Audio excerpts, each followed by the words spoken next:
Mm.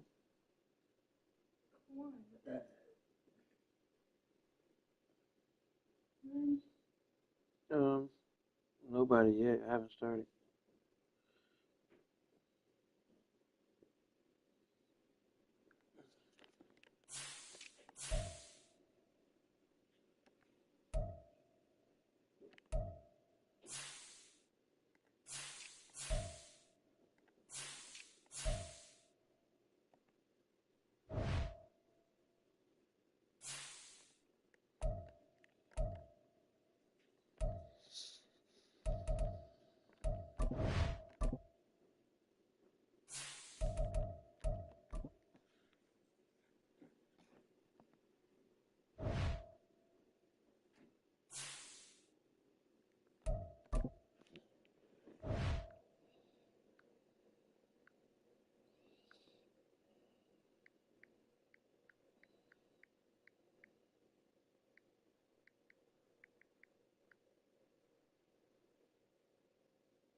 It's Madden NFL 24, and coming up, it'll be no holds barred between NFC North rivals. It's the Desperados and the Bears, and it's coming up next.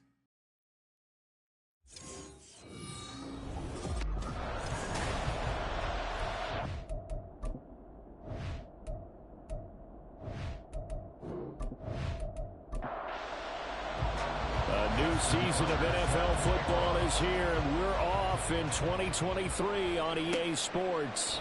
Kene Nwangwu now out of his end zone. And ultimately cannot get this out to the 25-yard line as he's dropped at the 23. So out comes this offense to take over for the first time. And leading him out, a motivated rookie out of Kentucky. Fell to the early portion of the second round of the draft. It's Will Levis. I tell you what, when he is on schedule for that week, secondaries take notice because you've got to stay alert back there on every snap. A truly powerful arm, one is capable of challenging any level of the defense on any given play. That's why so many scouts preach arm talent when preparing for the NFL draft. A quarterback with arm strength to make every throw in the book, he's an asset to have in any offense. First play of the drive goes the wrong way. Here's 2nd and 12. Back to throw, it's Levis. He's got the rookie from Tennessee, Jalin Hyatt. And they're able to get this one across the 35. Rookie to rookie on the hook up there, and it's a first down.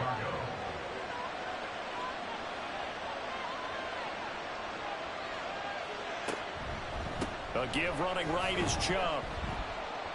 Gets by him, and now a little daylight. And a pretty little juke move there on a nice gain. Give him 9 on the...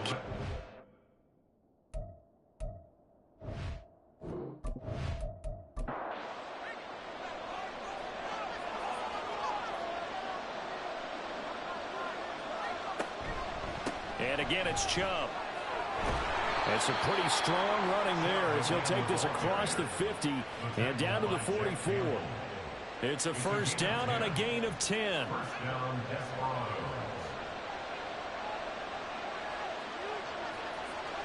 Now Levis. And his throw here's incomplete. Jalin Hyatt, his intended receiver. And it's 2nd down.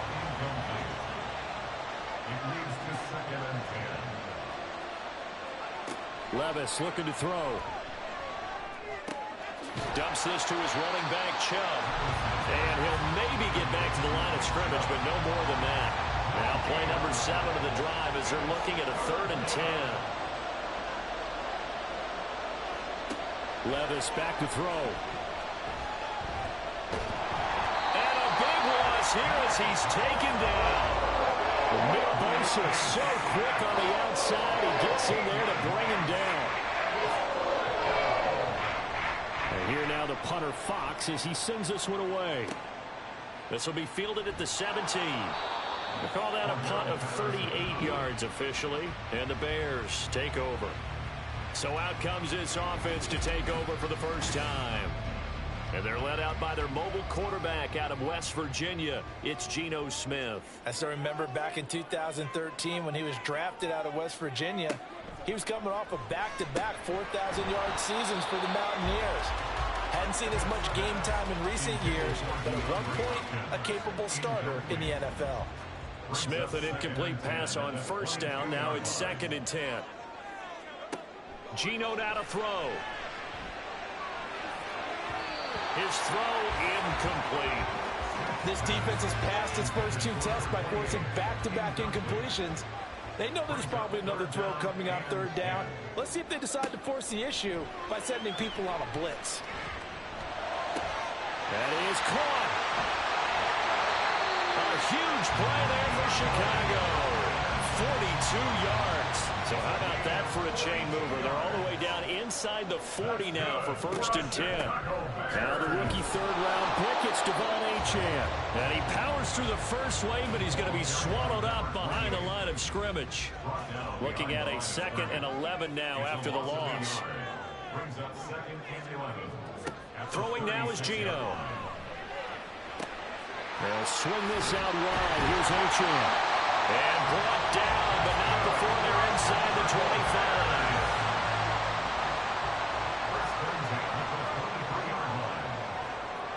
on first down, Smith. This one left side caught by Patterson. He is taken down at the 21 after a short gain of 2. Counting down toward the midway point in quarter 1. At the 21-yard line. Now Geno. A throw complete to the tight end, Tunyon. So just 3 yards on the completion there. And it brings up 3rd and 5 now. They'll need 5 on this play to move the sticks. Smith throwing again. He will slide to a stop. He does have the first down. They'll get 9 out of that one, and as a result, the drive continues. Certainly not a positive sign if you're the D coordinator and you see your guys give up that space so early in the game. 3rd down, that's when the clamps are supposed to come out, but his ability to create things with his legs makes things difficult. And finding room to work, he's down to the 2-yard line. A good run, 8 yards there, and it'll be 2nd and goal. Achane once more. And he takes this one in for a Bears touchdown. Devon Achane with his first career touchdown and his first career game. And the Bears are on the board here first in the season opener. So both sides of the football contributing here early. Their defense forces the punt, and then the offense takes it down the field and punches it in on the short touchdown run. And Brandon, that's good complementary football, and that's what they're going to need if they want to get out of here victorious. Tucker able to connect on the extra point, and that makes the score 7-0. A 10-play drive that time. And the drive finished off with a touchdown run from Devon Achane. This taken in at the goal line. And he brings us out past the 20 to the 24. Chicago works their way back onto the field here for their second drive of the game. And one of the things we like to hit on every year are the new rule changes. And we got a few for 2023. A lot are procedural, having to do with deadlines and roster construction and such. But 2 kind of caught my eye, Charles. One is the option to fair catch a kickoff and have it come out to the 25 like it does in college. You like that?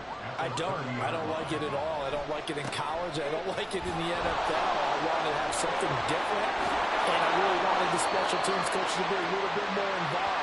But I do understand why the league is doing it. They believe it promotes safety, and it's hard to argue against that.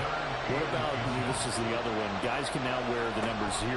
We've already seen some make the switch, Calvin Ridley, DeAndre Swift, Braxton Berrios, amongst others. Yeah, and you know something? When you see those guys make that move, I don't mind that at all right? A little more expressionism for these guys. I love it. I just think we didn't go far enough. What about 0 like Jim Otto used to wear or Kenny Burrow used to wear? Let's add that back to the NFL jerseys. So after the loss of a yard, they'll look to push forward here on 2nd down and 11. Levis sets up to throw here. That's caught by the big tight end, T.J. Hockenson. So the pitch and catch good for 11. And they'll be faced with a 3rd and inches.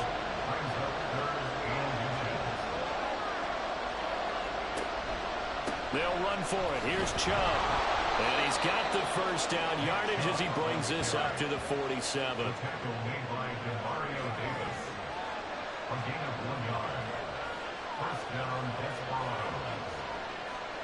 Here's Levis. Going underneath, he's got Hockenson. It'll be a gain of 5, and that'll make it 2nd down. So, Charles, take nothing away from this young man under center, because I know people think he's got a very bright future in this league, but I have to figure the defensive coordinators love the thought of squaring off against a rookie quarterback. And especially if they have guys they can put together a game plan with that's going to confuse, disguise a lot of coverage, make this kid think a little bit. Because in college, he's seen a lot of things. Let's not get it wrong here. But at the same time, in the NFL, you can do so much more because of the athletes you have, because of their football IQ. And don't forget, you're going to throw a couple extra rushers at him as well. See if he can handle the pressure when those guys come at him. Here's the veteran. That's Jeff Wilson to the 27-yard line. He was tackled at the 27-yard line. A 3-yard pickup. After one, 7-0 on EA Sports. Ready for the second quarter, and it's our visitors with the football. They'll come up on a 2nd and 7 from the 27.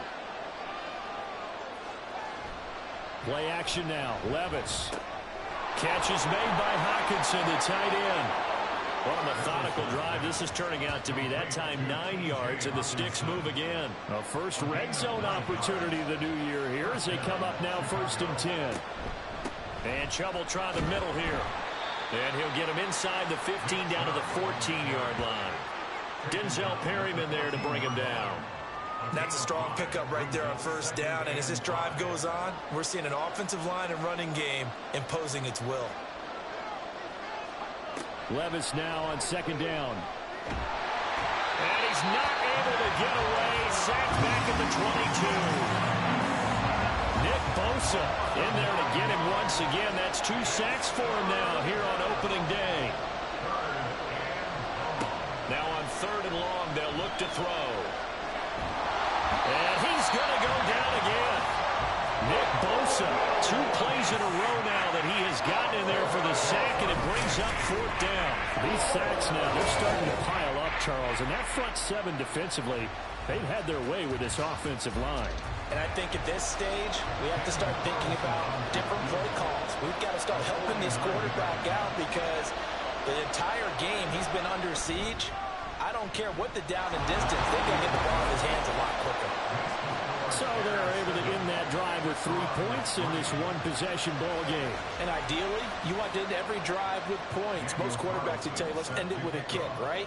A PAT, that's number 1. Field goal you'll take. Punts, you really don't want to do that. In this case, they'll take the field goal and get prepared for the rest of the game. And a nice return sets them up pretty good here right at the 30-yard line. Chicago works their way back onto the field here for their 2nd drive of the game. And, Charles, nothing like squaring off with a division opponent, a division rival in Week 1. Do you like that they are matching up this early, or would you prefer a game like this be a few weeks down the road? I actually like the early matchup for a few reasons, Brandon. First of all, it allows you to see that in the entire offseason and know, hey, right out of the gate, we're playing a division game. Second part is it spreads them out a little bit. If you just have them all bunched up at the end of the year, that's not as much fun watching teams try to survive that gauntlet when you do have injuries down the stretch. And last but not least, let's face it, we're TV people. What a great game to sell right out of the gate. Well, a 3rd down throw, but it misses the target, incomplete. And that is how you respond after taking one on the chin to begin this game. Give up a first drive touchdown, go back out on defense, and completely shut them down to force a 3 and out. And on 4th down, on is the punt team sending this one away. And a fair catch called for and made at the 12-yard line. So a change of possession here on the punt. And the offense will come back out deep in their own territory. Levis to throw on 1st and 10 here. It's Williams on the catch. And he goes down at the 26. A pickup of 13, and that last play began at the 13. 1st down. On 1st down, they'll run with Chubb. And he can only manage to get a couple. 2nd and 8 coming up. And the big fella stuffed that one up in a big way. I think doubling him has to be a priority because you can't move up to the next level if you don't take care of him first. A 2nd down pass play there, but it's incomplete. I didn't like the look of that play right from the beginning. I thought he should have seen the coverage that was there, tried to force it in. Yeah, when he's fortunate, just fell incomplete. Levis on 3rd down. Oh, that's into a sea of bodies, and it's intercepted.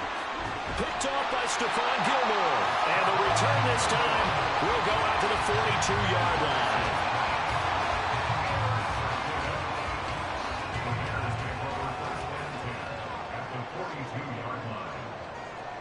After the interception, here's Smith. He'll dump this off to Achane. The result, only 4 yards there on the play. And that will bring up 2nd down.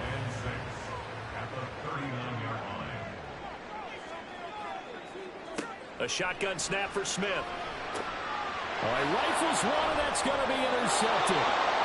And they're going to set up shop at the 27-yard line.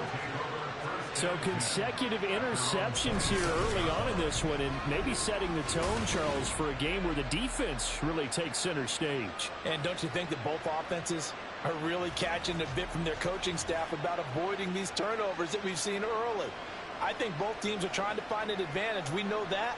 Can one of them break away and take control of this game?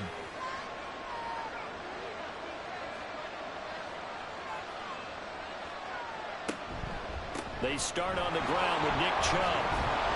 And he gets this one just shy of the 40. They'll mark him down at the 39. Holding offense.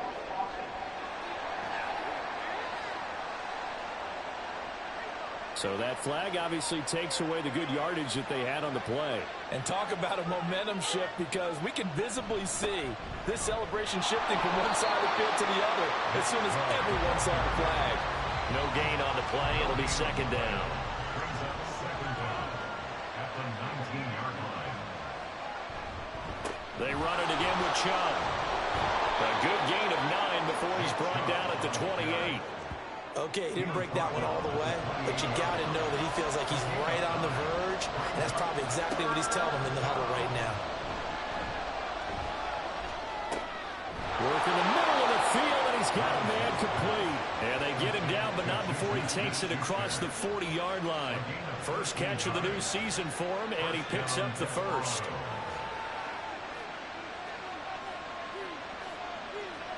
Back to throw, it's Levis. Finding Hockenson here on the out route. And he'll take this to the other side of midfield before going out of bounds. They get 10 more there, and I believe that'll be enough for another first down. It will. Levis. Got his man. It's Williams. And he gets it inside the 35 and just shy of the 30. This offense finding its legs now. Here's another 1st and 10. They go up the middle with Chubb. And he's going to get a solid gain of 9 before being brought down. Second and right at a yard. A gain of 9 brings up second and 1 at the Bears' 23-yard line. Levis out of the shotgun now. He has Hyatt over the middle. And they keep those sticks moving forward, that time with a gain of 3. It's a gain of 3. First down, Chicago. Here's the first carry for Tariq Cohen. And he'll get him inside the 15 down to the 14-yard line. A gain of 3 last play. This time they double it and pick up 6. Here now, 2nd and 4. Back to the ground. This time it's Chubb. And he'll fight his way down right around the 12. It'll be a pickup of a couple, and it leaves him with a 3rd and 3. 2 minutes to play in this first half. 7-3 our score. They'll come up now 3rd and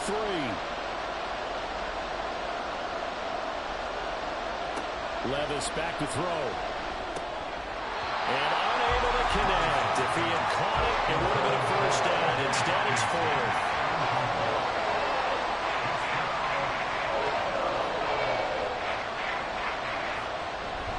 They'll run for it. Chubb. And he will have the first down inside the 10 to the 9-yard line. A chance for a first touchdown drive of the year. It's 1st and goal. Now Levis. And he's got his man in stride. Complete. A gain of 4 last play. They double that here and get 8. Good yardage on first down. Now can they punch it in on 2nd and goal? Chubb will score. Touchdown, Chicago. Well, nothing fancy there, Charles. You had 3 tight ends on the field. They were going to run the football. The defense knew it, but the defense couldn't stop them. And I haven't met an offensive line yet that doesn't get more satisfaction out of running the football into the end zone than pass protecting. They had determination on their side, and they got it done. Extra point by Carlson, up and good. And the lead is now 10-7. Taken at the goal line. And not much happening on the return as he'll get this to about the 23. But the Bears going to take over now late in this first half. With this slim deficit closing in on the end of the first half, we'll see if they can move this at least into field goal range and try to get 3 out of this drive. And he'll be out of bounds across the 30-yard line. That'll go for a gain of 7, and it'll be second down. A 7-yard pickup brings up second. Geno now to throw. No chance to get away there for Smith as he goes down. Now the Bears going to call the first of their timeouts as they'll stop it with 40 seconds remaining in this first half. And he's not going to sniff the first down here. He stopped at the 25. So they're forced to punt on 4th as this one's away. This is taken at the 23. Oh, nice move. A good kick that time, but also a pretty good 15-yard return.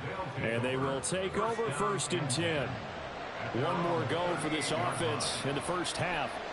And with time quickly fading here in the second quarter, not sure how aggressively, offensively they want to play this.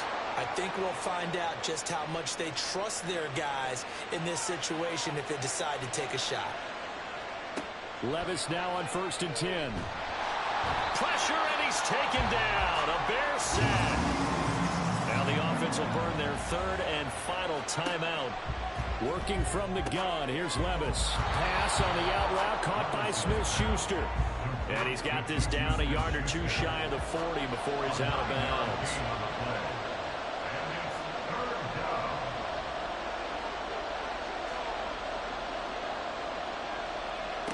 Levis out of the gun on 3rd down. That'll be incomplete with 9 seconds now showing on the clock. So now on comes the field goal unit, and wow, this is no ordinary try here. This will be spotted just shy of midfield, a 59-yard attempt. He had the distance, but it's no good. Wide to the right, and that will keep this a 3-point game.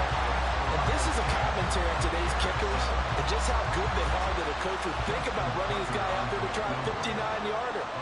Here it backfires on him, but as a kicker, you have to appreciate the confidence that they showed in you. And this won't get there. Won't be online either. It's no good. Off to the right, and instead of tying it up, they'll remain down by 3. Man, that is deflating going into the break. You're in a position with a chance to tie the game, but this kick is off the mark, and they're going to remain 3 points down heading into the break. And this is good. It was running out of gas there at the end, but he winds up getting just enough on it. So we've reached halftime here on opening weekend. As we'll head down to... All right, we will save the Week 1 highlights and apparently get right back to the action here in the 3rd. And we welcome you back now. Alongside Charles Davis, I'm Brandon Gaudin, getting set for quarter number 3 here. And makes it across the 20 as his guys will set up shop at the 23-yard line. The Bears offense set to go to begin the 3rd quarter. Charles, it'll be interesting to see what adjustments this offense made in the locker room. Haven't really been able to get anything going offensively, virtually nothing in the ground attack either. So certainly something has to change here in quarter 3. And I'm pretty sure their friends from the defensive side of the ball told them exactly that, because those guys, the stop troops, they've been playing pretty well. They've kept them around in this game. Now they've got some time. The running game struggled in the first half. Opposition knows how to focus on defending the pass here. They've got to re-energize that ground game and maybe open things up for a comeback here in this half. They try to throw on 2nd down, but this one is incomplete. 3rd and long, it's Smith. A throw left sideline falls incomplete. And so many times we look at the opening drive of the 3rd quarter as a tone setter, and many coaches do emphasize it, and that's a strong performance there defensively to force incompletion and, more importantly, force a quick punting situation. Let's take it inside his own 40. It's a 42-yard punt, but 8 on the return, and out will come the offense as they take over. Man, I just love being in this stadium. So much history, tradition, so many great teams and games, and we're seeing a pretty good one right now. Hotly contested in the third quarter. And he's got it across midfield and into Bear territory. 79 yards for him on the ground now as he has been terrific here this afternoon. Second down, here's Chubb again. And he'll go down shy of the 40 at the 41. A gain of 5, good enough for the first down. A 5-yard gain on the play. First down, Desperado. Levis looking to throw.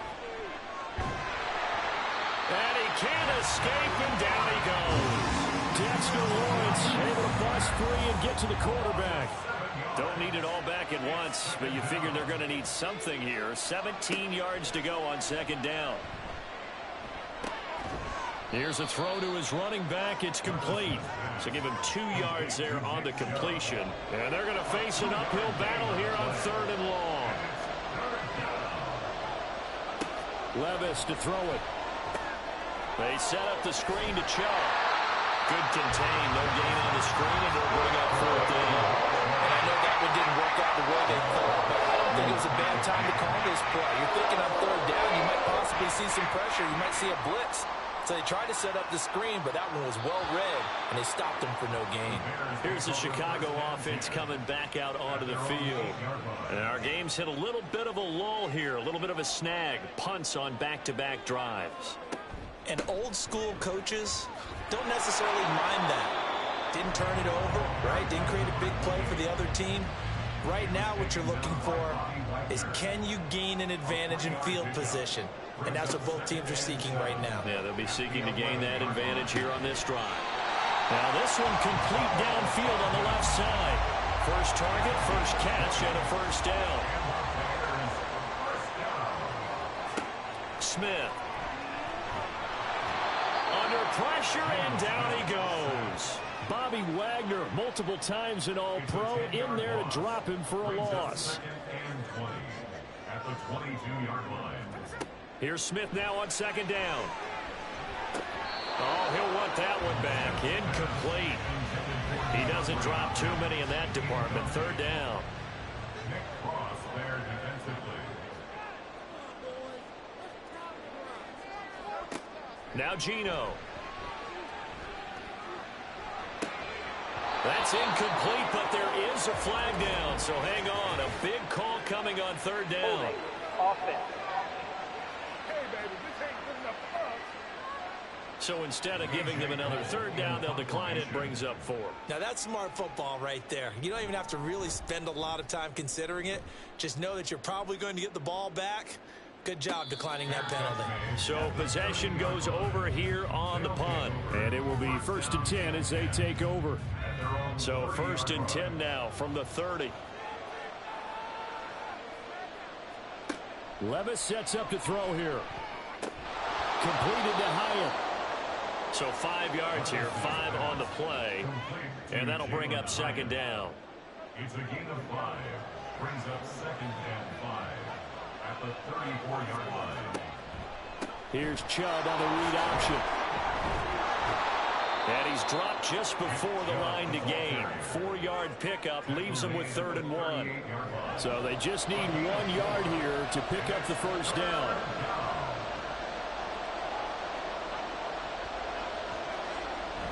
On third down, it's Nick Chubb. And Chubb fighting, but nowhere to go. He's going to be stopped short of that first down marker. So they bring out their punter as he's on to punt for Chicago.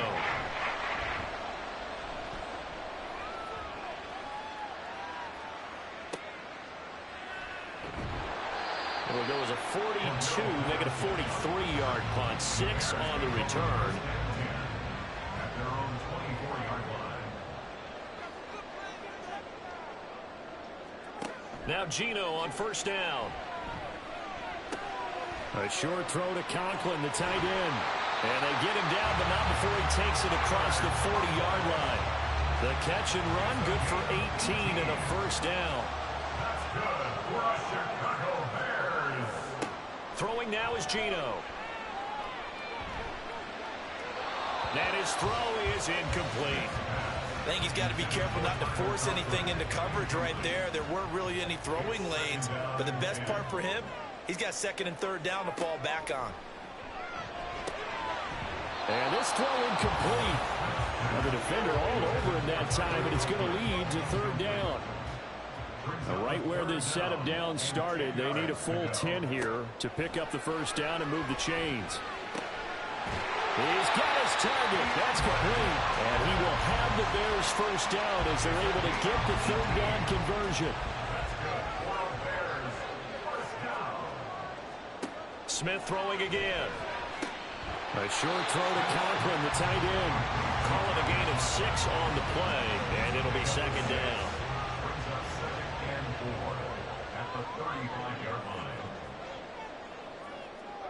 Here's Smith. Open man here is Conklin. And inside the 20 before he's brought down. Back-to-back receptions for him, and it's another first down.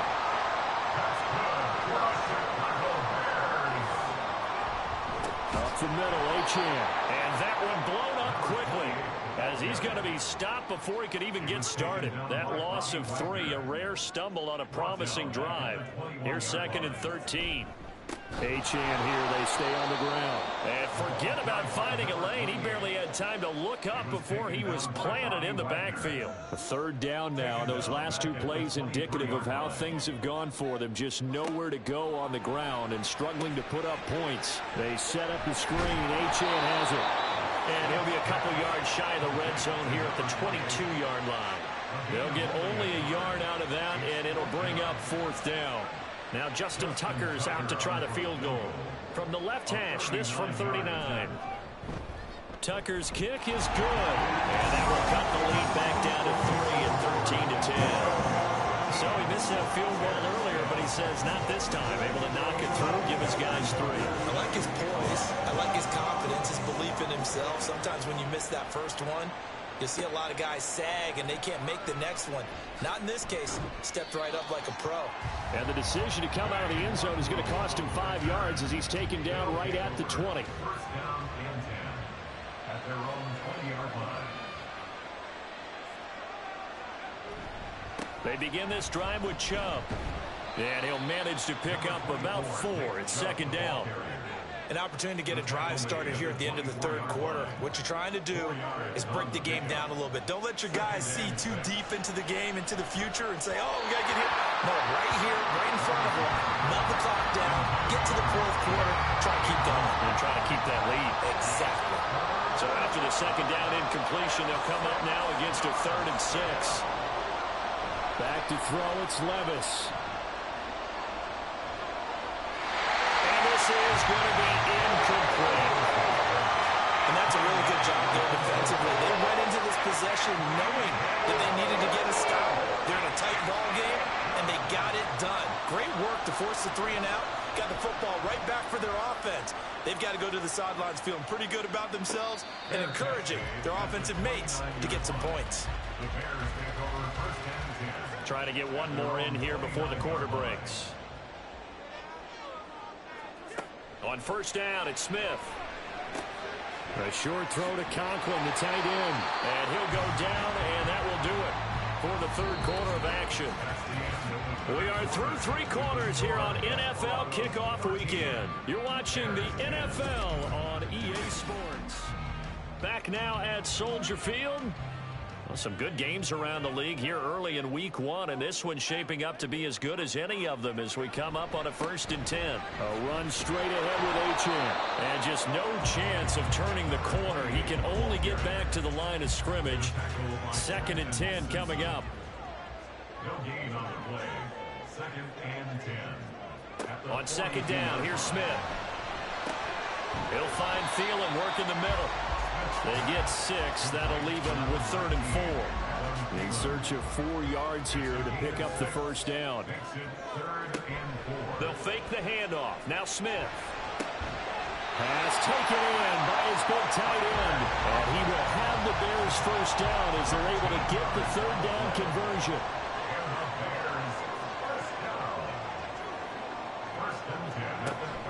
Play action. It's Smith. That one into the hands Joseph Hopkins downfield. And he gets it all the way down inside the 10 and mark him at the 5.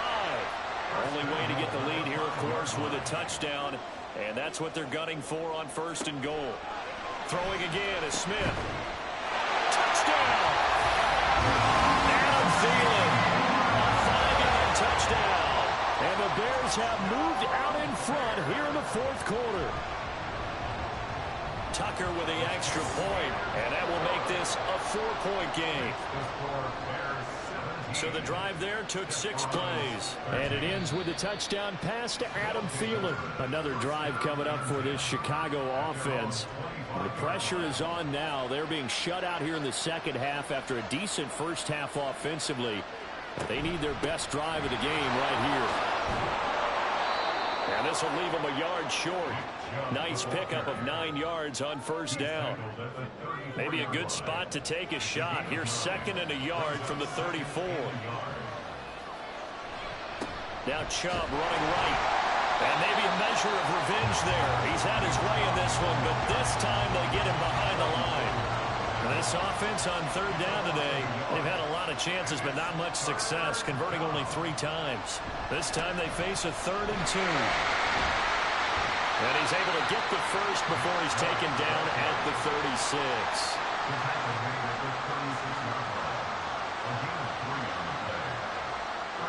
Levis. Open man, he's got him, the tight end Hockenson. And able to get this one across the 45 before he's brought down. So signs of life in what's been a dormant offense in this second half. Here's 1st and 10. Levis now off of play action. To the sideline and incomplete. Not only did he have a chance to scan the field there, it felt like he had a chance to scan it twice. The protection was that good. Unfortunately for him, the coverage downfield, equally good. And he's got it across midfield and into Bear territory. 5 yards, now it's 3rd and 5.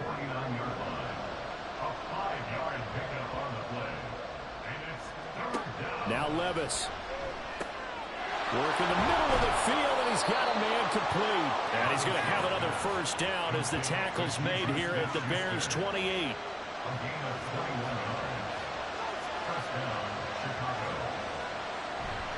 Now a give, running left is Wilson. And he is going to lose yardage here. 2 yards the loss, 2nd and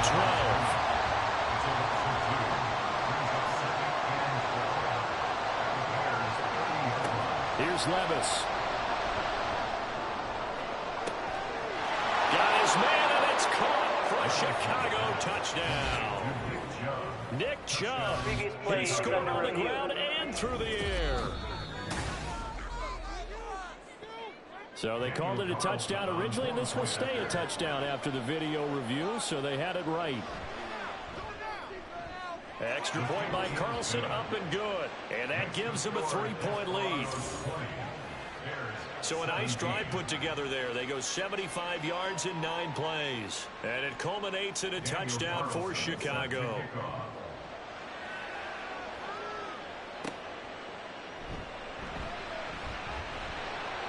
And able to get this across the 20, but not much further as he's dropped at the 23-yard line. Getting set to go again, DeAndre Hopkins marches back onto the field. And I know that they've double-teamed him a couple times, but not a ton. Whatever they're doing isn't working. He's up over 100 yards. We'll see how they adjust. And when they do that, they weaken their defense in other places as well. And how many times have we done games where we've seen a guy have a big game like this? But it's usually not by himself, is it? Right. Usually it opens it up for other people to have big games as well. On 2nd down, a run by Achane. And he'll be brought down right around the 37. That one, a 1st down pickup of 8.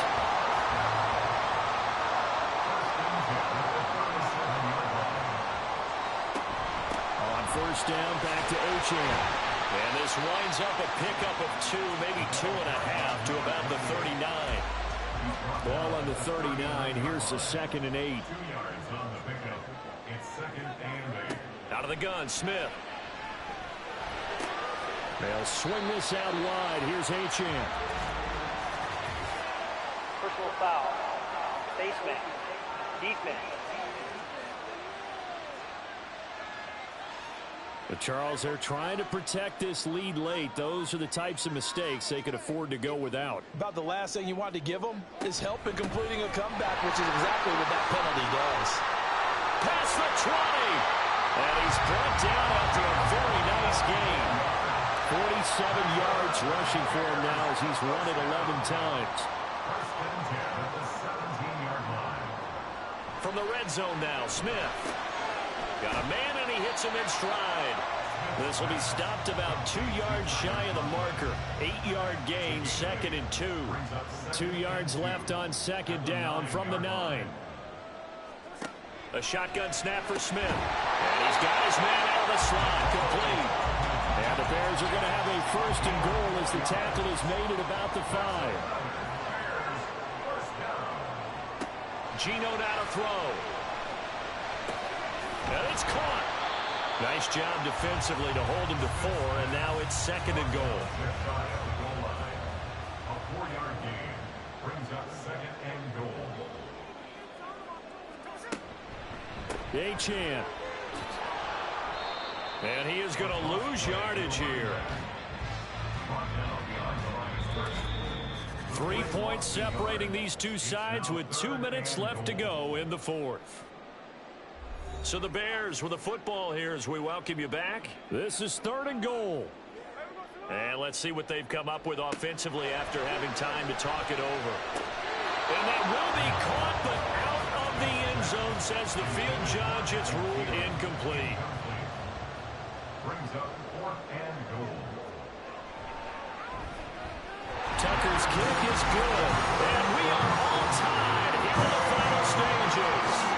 So a big kick to get this back to even. And now the worry is, did you leave too much time on the clock? There's another field goal the other way. That does you in. You're exactly right. You didn't get it to overtime yet. So now as a defense, you've got to think to yourself, you can't play prevent defense, just give up big chunks of yardage in front of you. But you also can't let anyone behind you. So you sit right on the line between the two, play the best defense you can, and not make it easy for them to move the ball downfield. Levis. Pass complete to Chubb.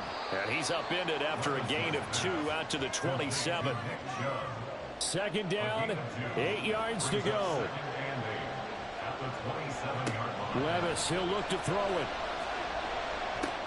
Oh, look at this. It's intercepted.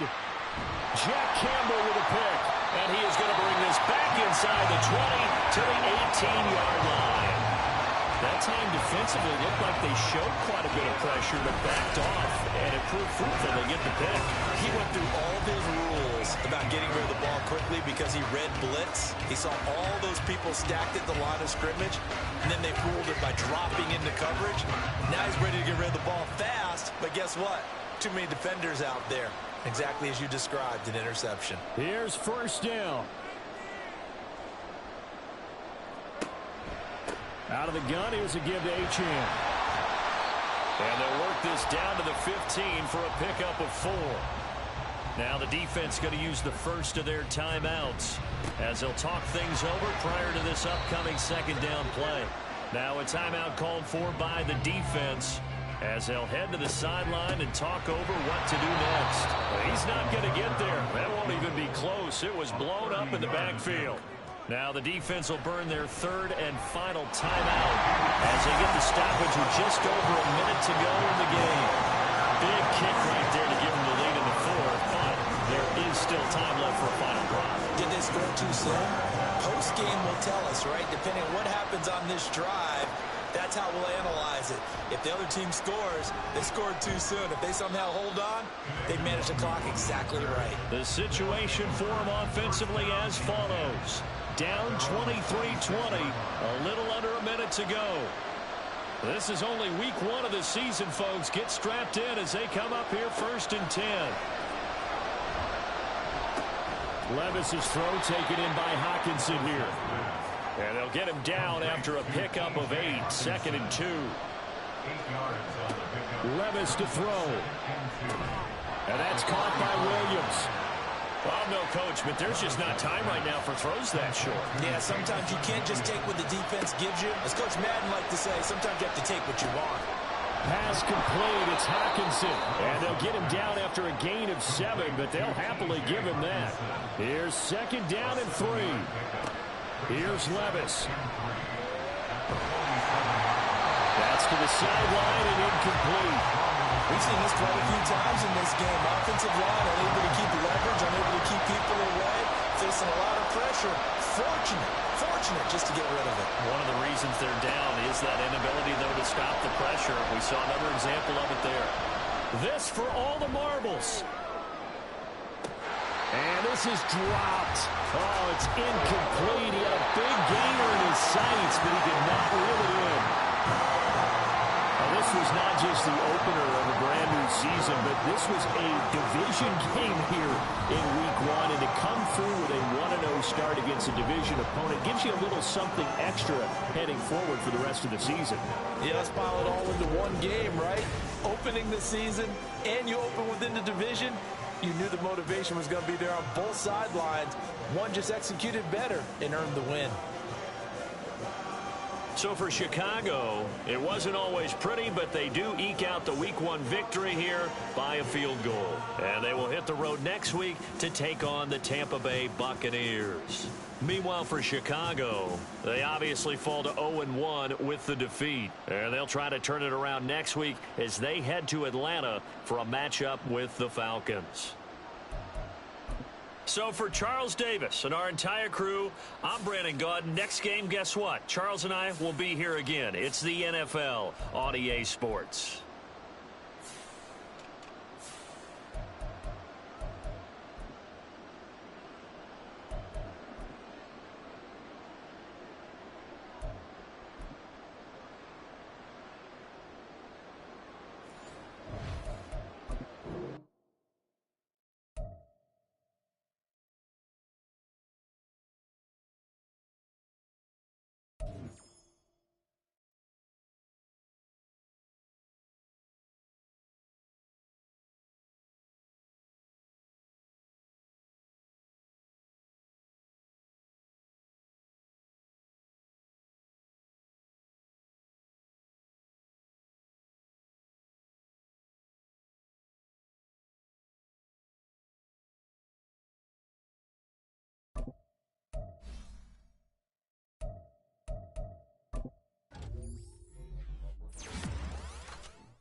It's Madden NFL 24 on EA Sports. And the question is, are you ready for some football? It's the Jags and the Rams coming up next.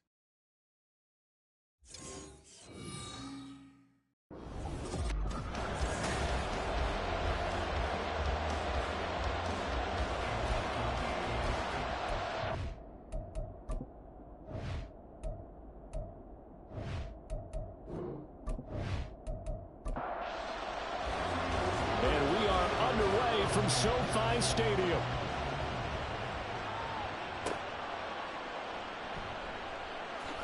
And look at this. Right away, a loose football. So a teammate picking him up there, that was nearly disaster. And the way that you coach these things, you want to make sure you have eyes towards the return guy, because you want to make sure that the catch is secured. A lot of teams do that. They have at least one guy. Okay, you're responsible for making sure he secures the catch. He's not always the one that makes the recovery, but he can always sound out the alarm. Hey, ball's on the ground. We've got to get it back.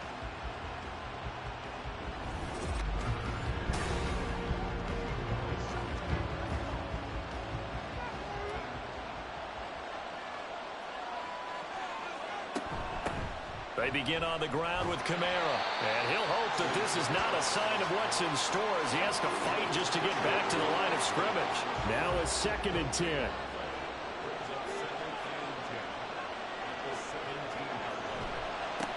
Here's the first carry for Sean Tucker. Fights off the defender. And he'll get this up past the 25 before he's out of bounds. 9 yards, not quite enough, and they'll be left now with 3rd and 1.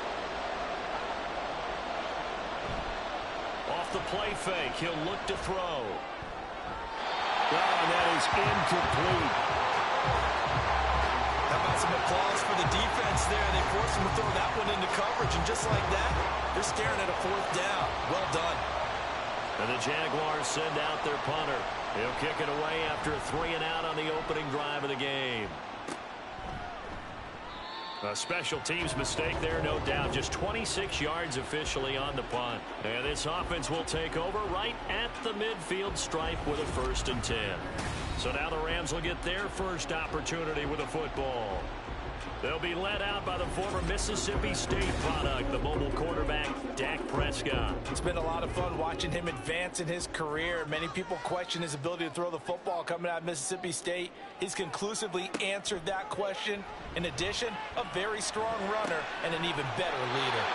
And he's out of bounds as he gets this down to the 45. So give him 5 yards there on the pitch and catch, and it's 2nd down. Here's Prescott.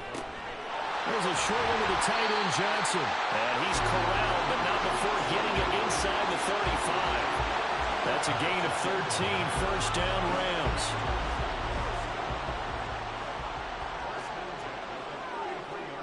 Looking to throw, Prescott. That is caught with Sean Bateman. And they move this all the way down to the 9. Call that a very strong gain of 24.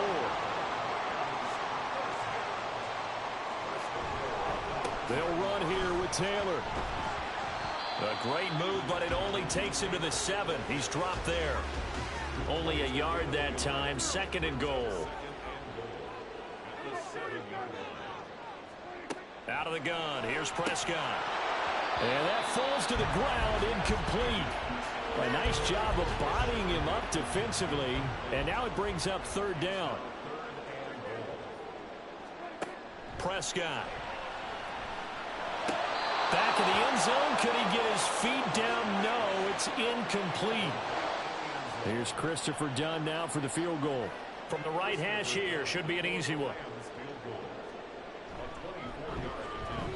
And his kick is right there. It's good, and the Rams have the first points here. It's 3-0. Well, in a close game like this, obviously you want the touchdown, but certainly they will take the 3. And they'll be okay with that, but let's throw a little credit to the defense as well. I'm just glad this doesn't come down to a debate, right? Which side won, partner? Because the defense, hey, we didn't give up a touchdown. The offense, hey, we put 3 on the board. Either way you look at it, I think both sides gained something out of that drive. So time to see Jacksonville again on offense for the 2nd time here in this game. They were forced to punt on their initial drive of the new season. Now they're ready to go as they begin again with a 1st and 10.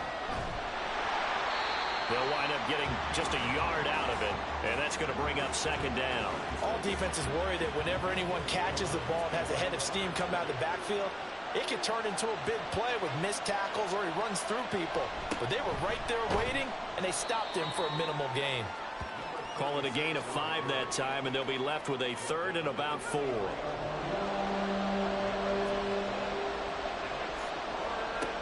Now back to throw.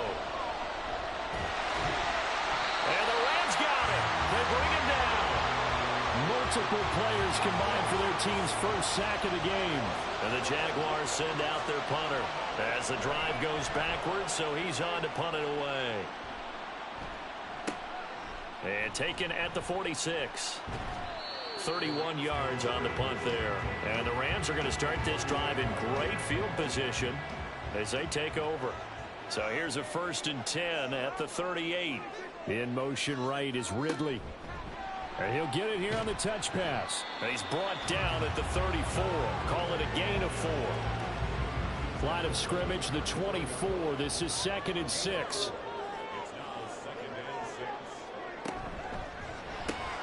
Gets it out wide quickly. Burks with it. And brought down, but not before they're inside the 25. Second catch for him today, and it'll wind up a 1st down.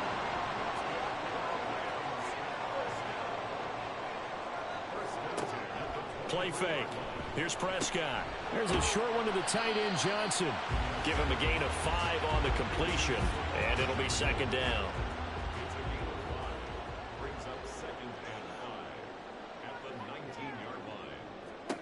To the air again, Prescott. Firing quickly, but it's incomplete. No coverage bust by the defense here. They did a nice job accounting for everybody, and that led to an incompletion. Now Prescott. He had a man open, but he missed him, and it's incomplete. Here's Christopher Dunn now for the field goal. It'll be from the right hash, and it'll be a 36-yarder. And his kick here is good. And that will make it 6-0. So scores on their first 2 possessions, but 6-0, so field goal is probably not what they were hoping for. Man, you're exactly right about that. Not what they were hoping for, but they should be happy that they have points on the board. It almost feels like that old slow and steady wins the race, doesn't it? In this case, though, they want to be slow and steady now, but get explosive later and put the points up on the board. And now out come the Jags. Still in the first half, but this offense has struggled. Haven't really been able to get anything going, not only in the points category, but in the yards category. Let's see if they can do better here on this drive. And he's going to get 7 out of this before being taken down at the 27. Operating from the 27 now. Here's 2nd and 3. He'll look to throw. That's caught on the left side by Kirk. And Kirk is going to have the Jaguars' 1st down as he'll get this up to the 34-yard line.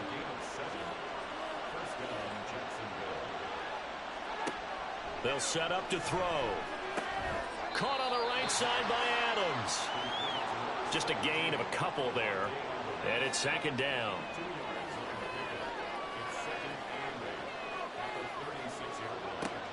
They'll look to throw again.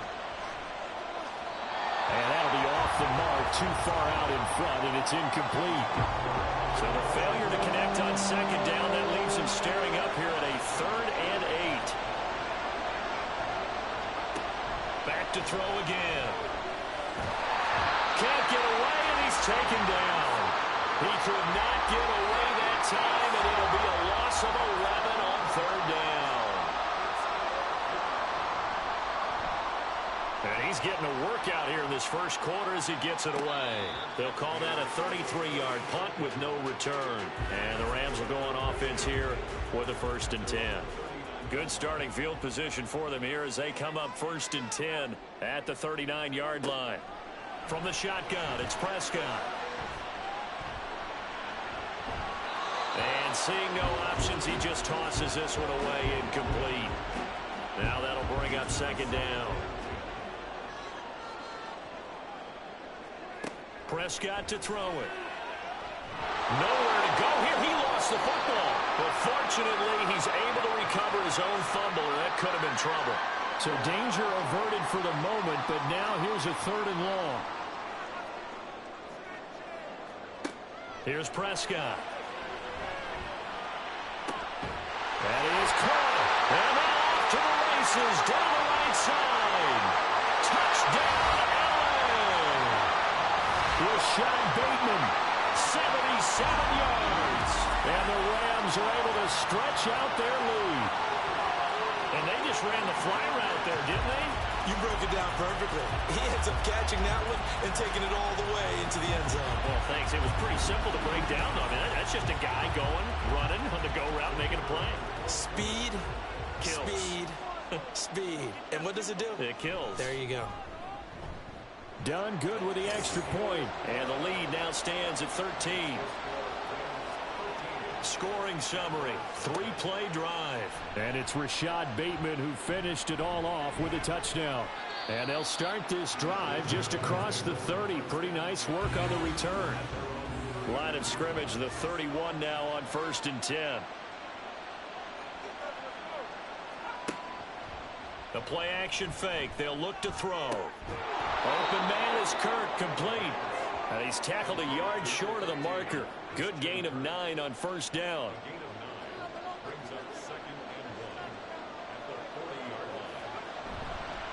Here's Tucker. Oh, he's got some breathing room. And a pretty good burst there as he'll get this across midfield and down to the 46. Back-to-back good plays have him on the move on 1st down. Back to throw. And that is caught on the right sideline, but out of bounds, says the line judge. The throw took him a little too far. It's 2nd down. And 2nd and 10, he'll look to throw again. And it's incomplete. So many times we've seen him trying to escape the pocket and do something with his legs, but in this case, the pressure was too intense and he made the wise choice to just get rid of the football and make sure no one was going to get it. And the Rams got it. They bring him down. Multiple defenders getting to him there for a huge loss. And the Jaguars send out their punter as he'll punt it away for the 4th time today.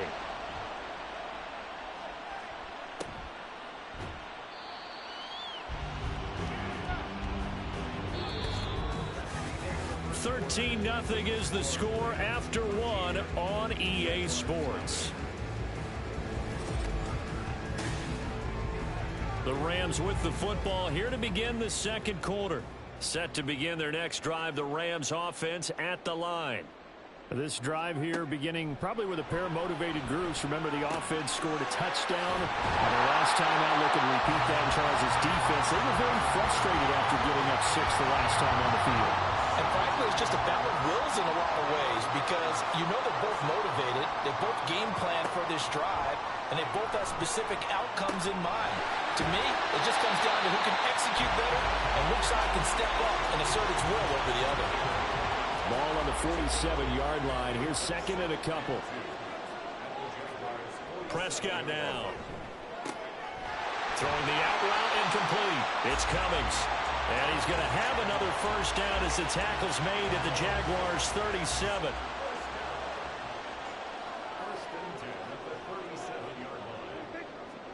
They'll throw again. Prescott. They'll set up the screen to Taylor. And the play goes nowhere. Losing yardage back near the 40 at the 39. That one unable to develop, never got going. A loss of a couple, and it's 2nd down.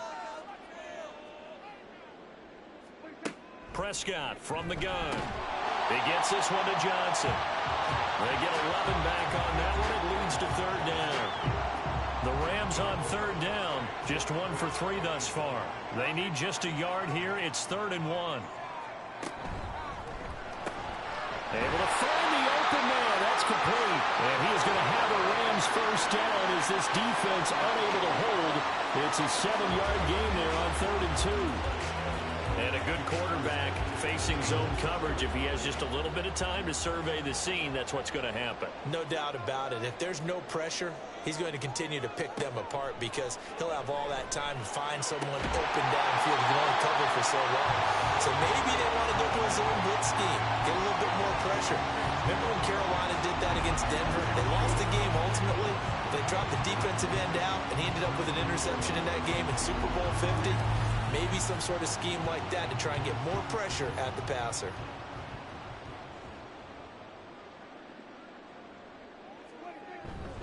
First and 10, Taylor now. Trying to find a lane, but instead he'll get back to the line of scrimmage and no more. They come up here with another shot from the 6-yard line, and it's 2nd and goal now.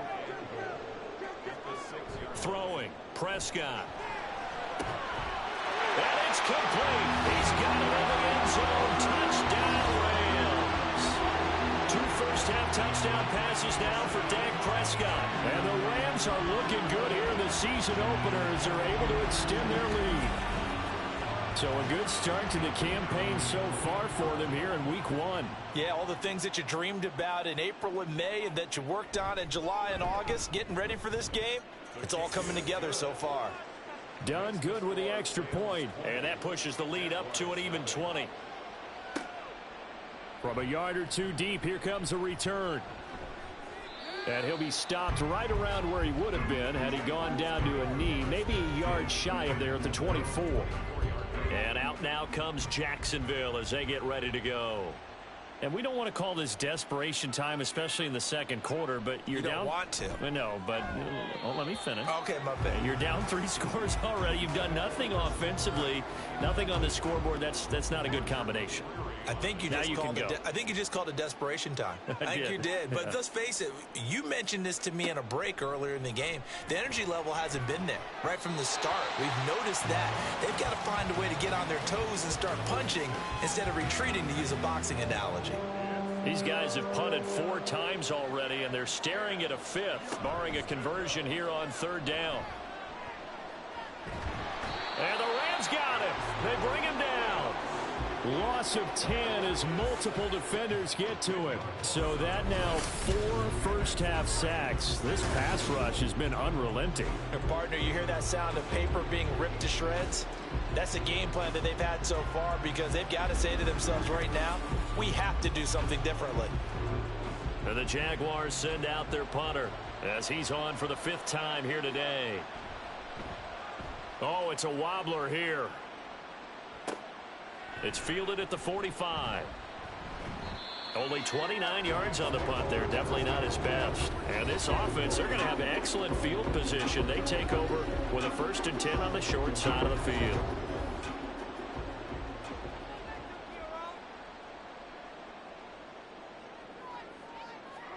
First down, Prescott.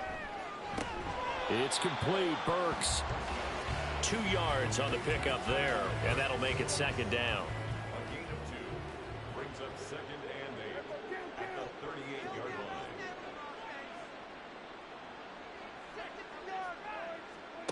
To throw is Prescott.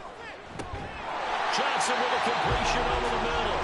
And they're able to get this one past the 30 to the 25-yard line. Now this offense in mid-season form here in the opener. It's 1st and 10. Running straight ahead, Taylor. They'll get this down to the 21, just on the edge of the red zone.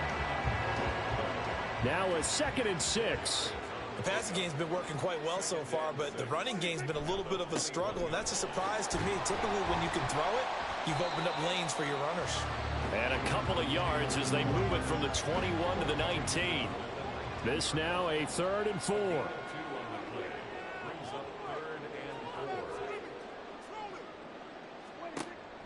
On play action, Prescott. And this is caught. He's got it. Touchdown, L.A. 3 touchdown passes now for Dak Prescott. And the Rams are able to add on to their first-half lead. Well, on that connection, it looked like they maybe had some pre-play communication. Maybe one of them noticed an area that was open to the defense to get the pass to.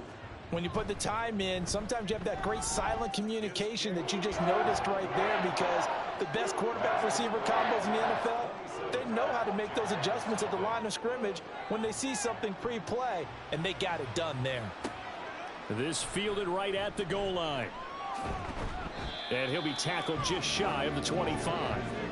Out comes the Jaguar offense now as they get set to take over. See if they can put this drive in the end zone, Charles, because it's been a little bit of a rough go at times. They've had to punt the football a ton in this ball game because of stalled out drives. So are you saying that you're kind of tired of seeing the punter run out there and do his thing during this game? Is that what you're trying to say? Well, I mean, I'm okay with it. I have a feeling that this offense, they don't want to see the punter again. And frankly, the punter doesn't want to run out there anymore himself. He would love to see his offense put together a drive and give his leg a rest. And he is going to be stopped cold behind the line of scrimmage. It's a loss of a yard, so it's back to 3rd and 10. Looking to throw. Ball had his hands on it, couldn't bring it in. Pretty symptomatic of how this game's been going. And the Jaguars send out their punter as they're forced to kick for the 6th time today. And here's a very low line drive, almost whiffed on it. Officially just 27 yards there on the punt. And they will take over 1st and 10. The former Minnesota Golden Gopher Rashad Bateman leading this offense back onto the field. He's up over 100 yards, has the touchdown. He's a big-time receiver in this league, so the question becomes, how do you limit him going forward? Well, you know the guys trying to cover him, they haven't had a whole lot of success thus far, and while they will still accept the challenge, maybe you have to change your focus. You have to get after the quarterback a little bit, disrupt his timing, because right now it feels like pitch and catch. Make sure he's not able to have clear sight lines to him, and maybe that'll slow him down. And this is not the guy you want to let play pitch and catch.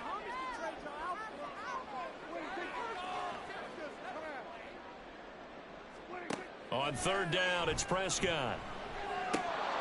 And this pass broken up. The contact well timed there, and now 4th down. Here comes the Rams punter now, as he's on to punt for the first time this afternoon. And now a low liner. I think he mishit it. So a change of possession here on the punt. And the Jaguars go on offense, 1st down and 10. Jacksonville set to go again offensively. And right now these guys, they're shuffling a little bit, maybe doubting, because 3 straight drives have ended with them punting the football away. Yeah, so you start pointing fingers at each other a little bit, asking a lot of questions. What are you seeing? What are you getting? Maybe trying to narrow down your playbook a little bit and maybe get simpler rather than more complex in order to try and fashion together a drive.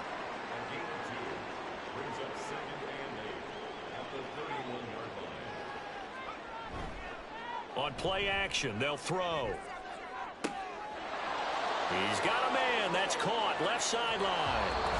And he's going to be shoved out of bounds inside the 15-yard line. Now on 1st down, he'll drop to throw it. And he'll go down. Brought down at the 20-yard line. The former 3rd overall pick, Quinnen Williams, there to bring him down. They'll look to throw here. To the right side and complete to Washington. It's a pickup of 12, and that'll set up a 3rd down. Here's 3rd and 6. Out of the gun, they'll look to throw. And that is incomplete. The LA defense up the snuff in coverage there. Pushes this to 4th down. And his kick is good. And that will cut the lead down to 3 scores at 24. Well, the good news, at least they won't take that goose egg into the locker room. Maybe a little something to build on. Yeah, it hasn't been the greatest of first halves for them, has it? But at least now, as you mentioned, they put some points on the board. And it's been funny in our experience watching games. Sometimes something as little as a field goal can change the fortunes of a team, and they could come out and look real sharp in the second half. Well, the Rams going to take over late in this first half. And with a 3-score lead already, this is not time for a momentum change, so I'd imagine they'd be happy to just take this into the locker room.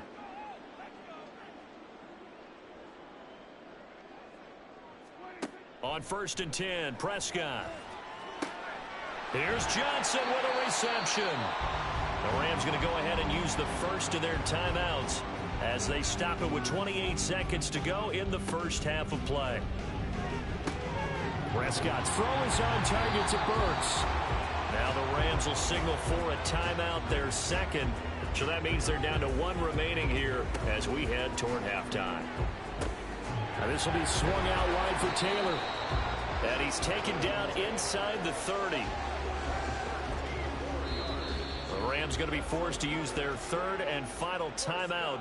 And with halftime on the horizon, they'll be out of timeouts from here forward. Rams field goal. A 45-yard attempt. And this will split the uprights. It's right down the middle, and that will extend their lead even further.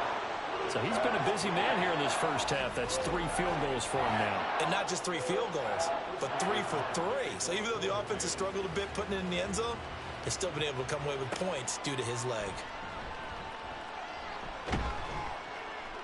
And a good return as he'll be stopped just shy of the 30-yard line. The Jacksonville offense set to begin their next drive. And with only 4 seconds on the clock, time likely for just 1 snap of the football. And now this throw incomplete, and that is how this first half will come to an end. So we've reached halftime here on opening weekend, as we'll send you eastward to Orlando. Standing by with, it looks like we'll have to wait another week to get our first halftime report of the season as we move right along to the second half. Welcome back. Halftime over. We are ready for quarter number 3. Alongside Charles Davis, I'm Brandon Gordon. And he'll go down as this drive will start at the 25-yard line. Out come the Rams. They'll have it first here to begin the third quarter. And it's hard to imagine that the first half could have gone any better for them. So what's the approach here in the second half? Just continue to play smart football because they got the other team down and they feel good about the position they're in. The obvious thing people would say is just keep attacking, but I think you also have to be smart about it. Avoid turnovers. That's about the only thing that can derail you at this point. Attack, but make sure you take care of the ball. Second down, Prescott throwing the out route incomplete. It's Cummings. Second catch for him today, and it'll wind up a first down. First and 10 at the 39-yard line. Looking to throw, Prescott. Jaguar pressure and a Jaguar sack. They bring the safety on the blitz, and he busts through to drop him for an 8-yard loss. On second down, it's Taylor. And he'll work this one up to about the 38. Getting had a ton of success here so far, but you get the feeling that he might be on the verge of popping one. Yeah, even on that one, there was a little bit of a hole, but it closed there quickly at the end. Now, meanwhile, a pass that should have been intercepted, but it winds up falling incomplete. Here comes the Rams punter now, as he'll punt it away for the second time.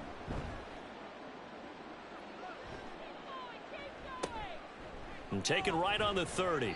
Officially, that'll be marked down as just a 28-yard punt. And out will come the offense as they take over. Here comes the Jags offense now. Time for their first possession of half number 2.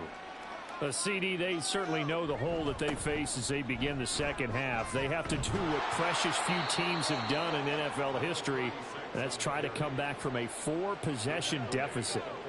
And, partner, you know, as that team gathers, they're saying to each other, you never say never, right? Because if you're on an NFL roster, that's how you have to think. You can always come back and win a ball game. And let's face it, we saw a certain Super Bowl, a 25-point lead late that wasn't enough to put someone away.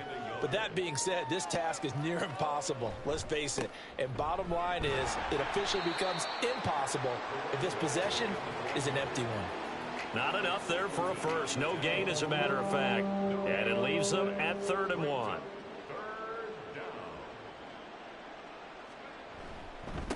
And they'll run with Tucker. And he has the first down yardage before they bring him down right at the 45. It's a gain of 3. First down, Jacksonville. On the ground, it's Tucker. And this winds up a gain of 4 to the 41. This drive is pretty clear. Almost feels like old school fundamentals, doesn't it? Want to impose their will on the defense. What's that, 5 straight runs? Yeah, 5 straight carries to start this drive. And like you said, the way it's working, they may just stick with it. Now a nice throw here right side. He hauls it in. And this is going to be another first down as the tackle is going to be made at the Rams' 31-yard line. He'll look to throw. They'll get this out to Kamara. And he'll go down at the 28. And just 3 yards on the catch there. He couldn't get away. And that will bring up second down. Off the play fake, he'll look to throw. Under pressure, and down he goes. They sack him back at the 36. 9th play of the drive now on 3rd and a country mile. Back to throw. And that will be incomplete. The LA defense up to snuff in coverage there. Pushes this to 4th down.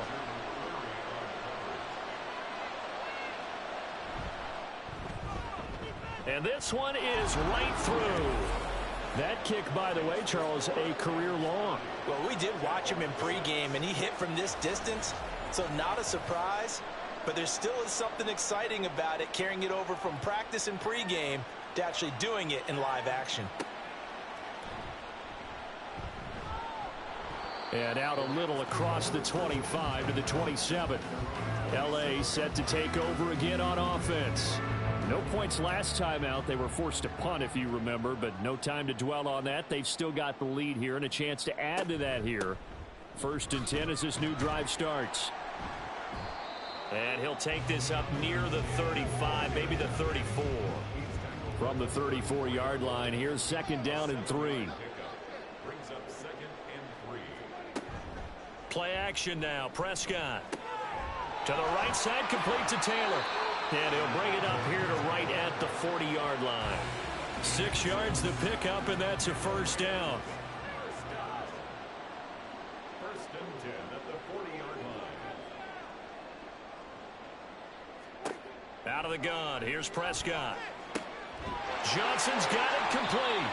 And he's going to get this all the way down inside the 35. A good pickup there, 26 yards.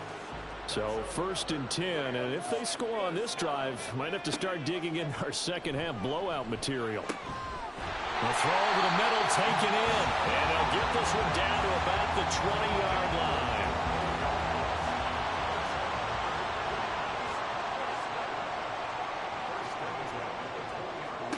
From the red zone now, Prescott.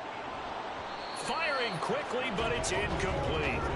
I see the surprise in your face there, partner. That is a rare incompletion from him. He's been on point this entire game. He has percentage completion-wise way up. Not that time. On 2nd down, Prescott again.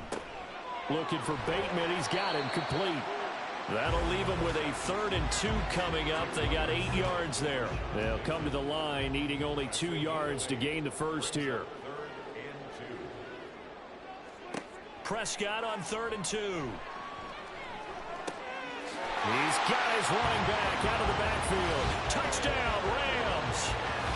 Dak Prescott now 4 touchdown passes on the afternoon. And the Rams have opened the lead up to 30. Well, Charles, no matter what the prognosticators say before the season, whether they think you're going to be good, bad, or somewhere in the middle, you never quite know how week 1 is going to play out. But for them, it has been an impressive performance, and they are well on their way to a 1-0 start. Yeah, it's a lot like opening up presents, isn't it, partner? You're not quite sure what's inside, but you're hopeful, right?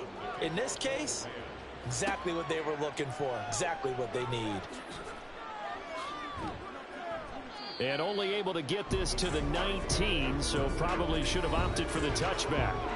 Here comes the Jaguars offense as they get set here. Well, we haven't exactly been treated to a nail-biter in this one, CD, and if they cannot score here, this one's pretty much all but over. Are you saying that you feel like people are starting to think about getting out of here, maybe beating the traffic in order to get home or to their final destination? Yeah, I don't think there's a whole lot of reason to hang around, especially if they can't score here. Yeah, you're right about that, because it has been pretty clear who the better team has been in this one. And in a league that we talk about every game being a one-score game as we go into it, watching this blowout, let's just say it's been unusual. Now a first down carry. It's Kamara. Fights through it. Takes it to about the 37. Now that ground game just continues to struggle to really get any momentum in this ball game, Charles. And I mean, you're at the point here, third quarter, down 4 scores, probably going to have to put it in the air. Oh, no question about it. So that's your only chance, your only opportunity. But think of the pressure you just put on your offensive line, because if you're a pass rusher, you're not even thinking about them running the football. All you're doing is getting into that sprinter stance and going after the quarterback. He's going to get that to his running back out of the backfield. And he is going to have a Jags first down as they're able to get the third down conversion. We are through 3 quarters here on NFL Kickoff Weekend. Back now in Los Angeles. And this is a blowout so far as we get set for the fourth quarter. A very one-sided affair. From the midfield stripe, they'll look to throw. Finds his man. It's Kelsey on the crossing route here. Another nice gain, 16 yards there, and a first down again. Well, this game was decided a while ago, and that completion there is going to artificially inflate his passing numbers. So right now, the only one really applauding probably his agent as he thinks about angling for a new contract. They'll look to throw here on first down. Open man is Tucker, and he'll be out of bounds as he gets it down to the 30 there. They'll give him 4 yards there, and it'll be second down. Back to throw again. And he drops it incomplete, and their struggles continue here. Well, it just seems like all game long there hasn't been a lot of sync quarterback to wide receiver on this side of the football. They haven't been on the same page, quarterback and receivers. Heck, they haven't been on the same grease board when you draw plays up. They haven't been on the same surface tablet that you look at on the sidelines. Nothing's worked for them. They've got to find a way to start matching each other's movements. 11 yards there for Jacksonville and a first down as well.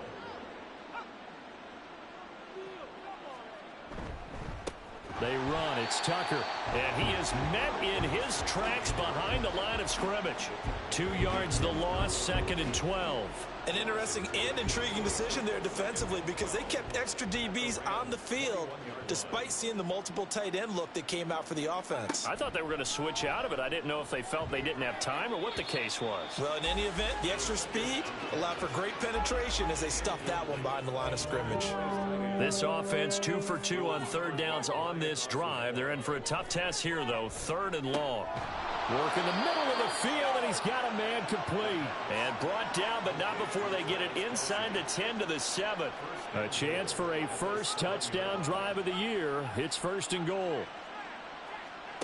He'll look to throw. Toward the pylon, but it's incomplete. What we just saw there, that's really been a common theme all afternoon. A lot of pressure. That forced the errant pass. He's been under duress this entire afternoon. He just had to unload that one. He's fortunate it was just incomplete and not intercepted. Now a second down throw for the end zone, but it's incomplete. Third and goal. Try to make that scoreboard at least a little more respectable. They'll stick with the passing game as he looks to throw. Toward the pylon, caught. And able to break one tackle, but then quickly brought down. But a nice little gain. The field goal doesn't help. They're going to go for the 6 here on 4th and goal. Got to try it here. He's back to throw. And it's incomplete. They cannot convert, and they turn it over. They throw for it on 4th and goal at the 1. And this Rams defense comes up with a goal line stand.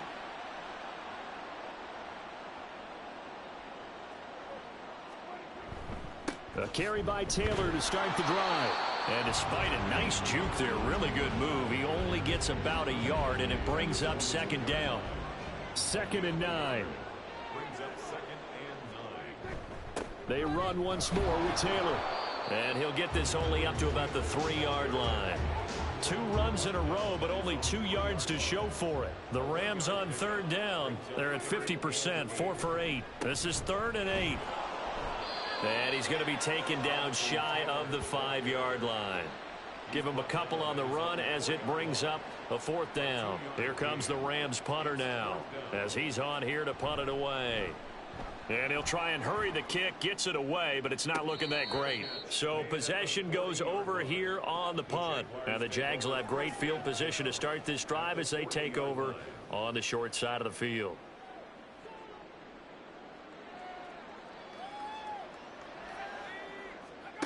They'll come out throwing here to start the drive. And completes it to Kirk over the middle.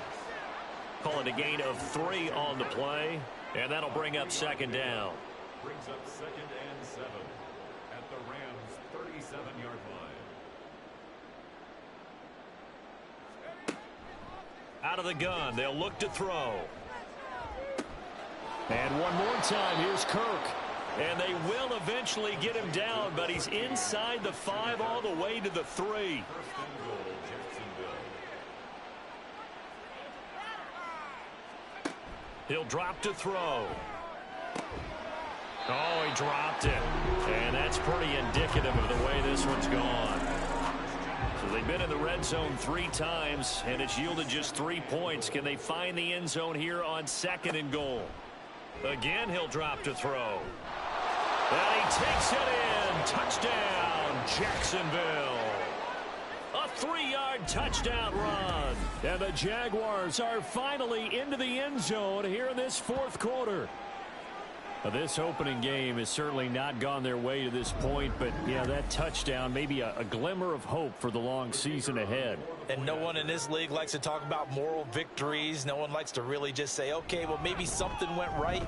But you're exactly right about that. A little glimmer there. Maybe they can carry it over moving forward. Extra point splits the uprights, and the lead is down to 24. And the hands team for the Rams able to secure the football. Now they're down big here in the 4th. They had to try the onside kick. Can't fault them for the effort at least. No, you can't at all. And if nothing else, now you've put something that you're trying to practice, right, that you've worked on into a game situation, and now you can go back and dissect it. So if you need it again sometime, maybe you'll find a better way to do it. But, yeah, this game's pretty much done for them. This is 2nd and 8. Up the middle, here's Taylor. And he's going to get stopped up quickly. Give him a yard down to the 43. And now on 3rd down, they'll need to get it to the 36 to pick up the first. They go to the ground again with Taylor. And he's able to get the first before he's taken down at the 36.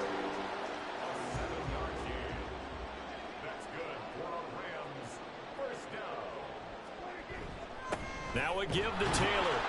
And he'll take this ahead for about 4. 2nd down coming up. 2nd down and 6 now. 4 yards on the pickup. 2nd and 6. Now Dak on the option left. And maybe the wrong read there as he's going to go down immediately. 3rd and 8. It's a loss of 2. Brings up 3rd down and 8. From the shotgun, it's Prescott. And the throw there going to be incomplete. Here's Christopher Dunn now for the field goal. From the left hash, it's an even 50-yard attempt. And his kick is good. And that will extend their lead even further. Well, ultimately not really sure that they're going to need those 3 points, but they'll take the 3 and they pad that lead. Yeah, this one's already wrapped up, but you and I both know if you're an offensive coordinator, you never let up on the gas unless the head coach tells you to do so. And maybe you've actually clicked him off in your headset so you can keep calling plays and trying to add to this lead. And he'll be stopped right around where he would have been had he gone down to a knee, maybe a yard shy of there at the 24.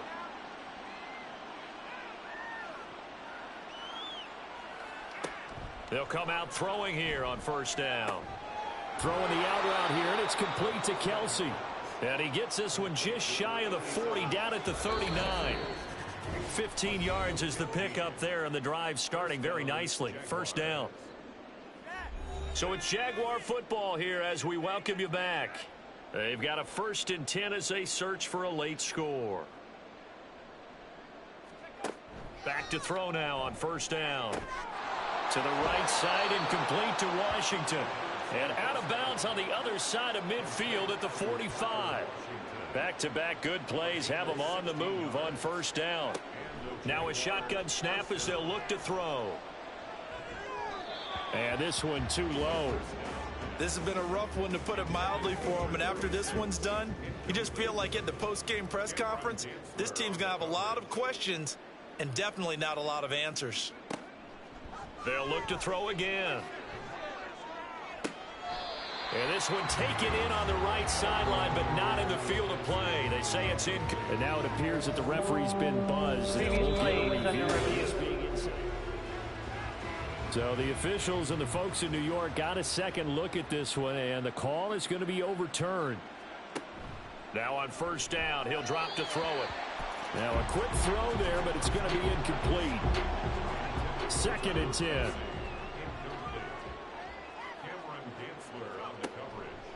He'll look to throw. And this one incomplete. Threw it down at the feet of his receiver. At this point, down big, you'd have to imagine this defense are just going to sit back, blanket the field as best they can. Yeah, this is actually the easy part of the game for them because, just as you noted, they can sit back, keep everything in front of them. But they blanketed the field the entire... Touchdown, Jaguars!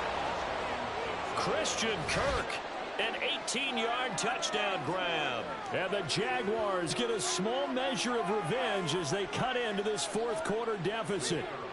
Extra point attempt to follow here. And the lead is down to 20. So this drive spans 7 plays. So still lots of work left to do, but here comes the onside kick. And the hands team for the Rams able to secure the football. Well, fourth quarter, they felt like they needed the football back. Unfortunately, they couldn't get it. And I know we've brought analytics into the game, and someone has said here that the data says that when a team's expecting an onside kick, 80% of the time, the team expecting it, they do actually recover the ball, which is what we saw here. I just wonder if that number is much more of a anecdotal type of a number. Kind of like when the coaches tell us, well, when you score on special teams, 93% of the time you win the game. I'm still waiting to see that number is empirical. He's brought down at the 34. Call it a gain of 4. On any running play that's called, they're always hoping that it's going to break big and go the distance. But when you get a nice gain like that, you're able to do so many things anyway. You can come back and run essentially the same play again, continue to move the ball on the ground, or you can decide to throw the ball now because usually you have the defense back on its heels. CD, always a little extra excitement for week 1, and one of our early window games here in week 1 on a Sunday comes to a close. Good to be back in the booth with you, my friend. And it's good to be back in the booth with you as well. And we know that not everyone's going to start the season 1-0, right? Half the league is going to have a loss on their record, but everyone's going to have to build off of that opener. And how many coaches tell us every single year, you make your most progress between week 1 and week 2. We'll see how both of these teams progress the rest of this season. So for the Rams, they begin the new year 1-0 as they come out victorious here. So that'll do it for us. For Charles Davis and all our crew, I'm Brandon Gaudin. You've been watching the NFL on EA Sports. From Los Angeles, so long, everybody.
It's week 2 of the National Football League, and we'll get a look here at DeAndre Hopkins.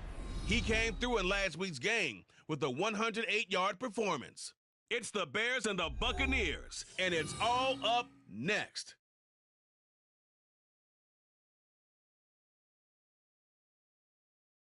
We are just a few miles.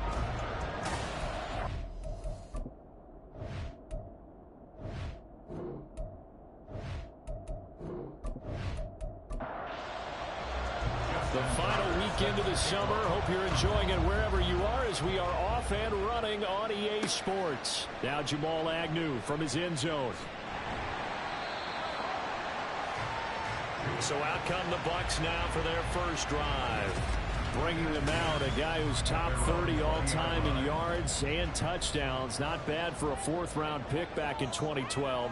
Captain Kirk Cousins. And no excitement unless you're on the defensive team of last week in his numbers, because the only excitement he really generated was the one interception he threw. And no touchdown pass. Yeah, and his team wasn't real thrilled about that. And they lost the game. So I know this week has been tough on him because he's been working hard. Fundamentals, footwork, finding the right targets. And bottom line, how do they get a win? Throwing again on second down, but this time it's incomplete. This defense looking for an early stop. This is 3rd down and 6. A throw there, but that's going to wind up incomplete. That was their first 3rd down try of the game, and clearly something was off in the execution of that play. Good news, they've got a whole game left to clean that up and start clicking on those key 3rd down throws. And on 4th down, on is the punt team sending this one away. Pulled in at the 24. Call that 49 yards on the punt. They do get 7 back on the return. And the Bears take over. So out comes this offense to take over for the first time. And they're led out by their mobile quarterback out of West Virginia. It's Geno Smith. This guy's leadership is so important to how this offense functions. He doesn't shrink from any moments on game day, and everything he does with confidence. He sets the example in practice, off the field, and is the guy leading everyone out for each possession. And that's going to be incomplete. Too tough to hold on to that one. It's 2nd down.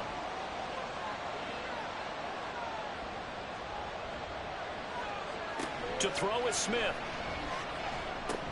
The catch made by DeAndre Hopkins. 9 yards, not quite enough, and they'll be left now with 3rd and 1.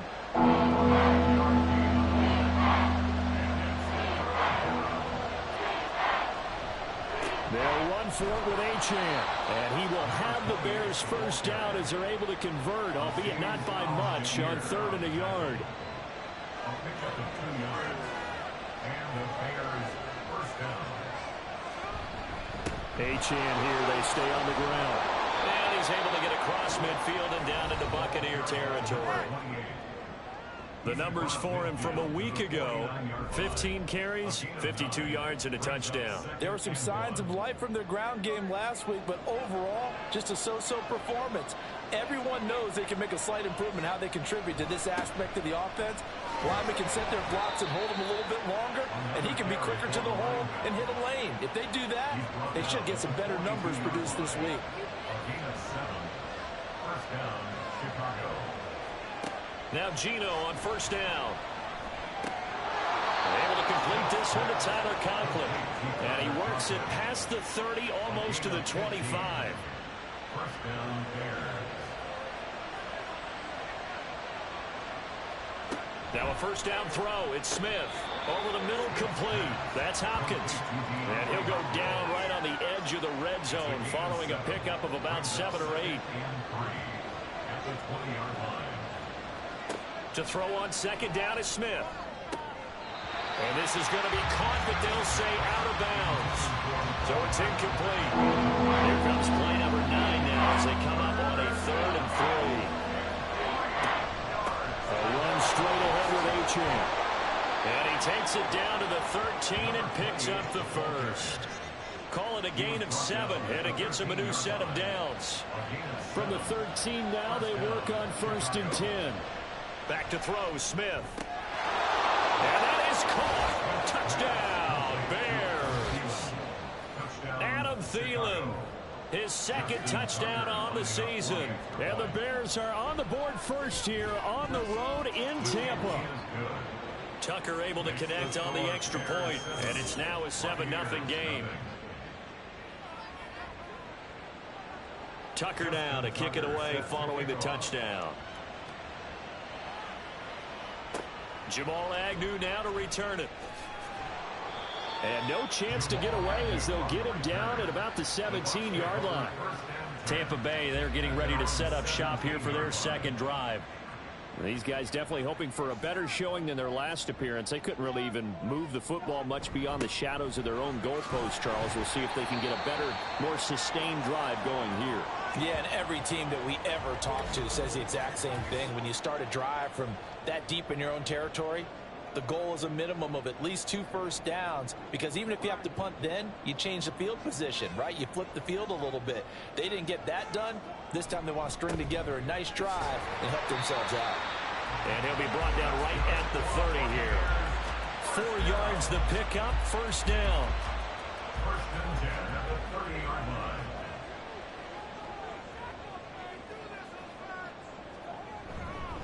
Once more, here's Eckler. He juked him. And he'll be tackled right on the chalk at the 45. 14 yards there and a Buccaneer first down.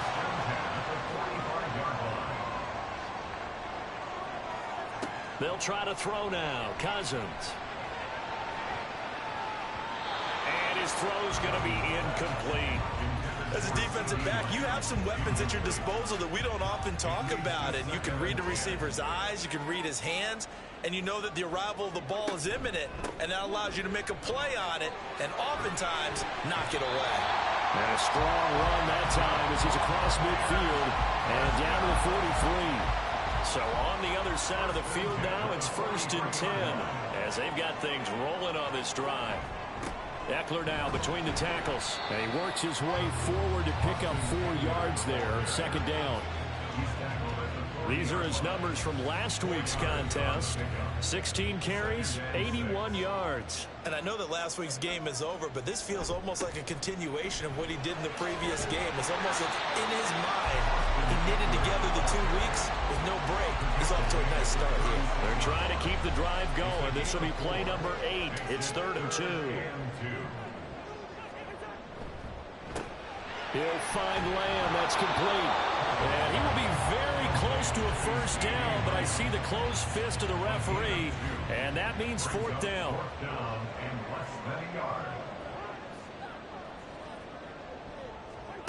Throwing is Cousins. He's got his target. That's complete. And he's going to get this down near the 20-yard line. A gutsy call. Turns out to be a good one, though. First down on a pickup of 11.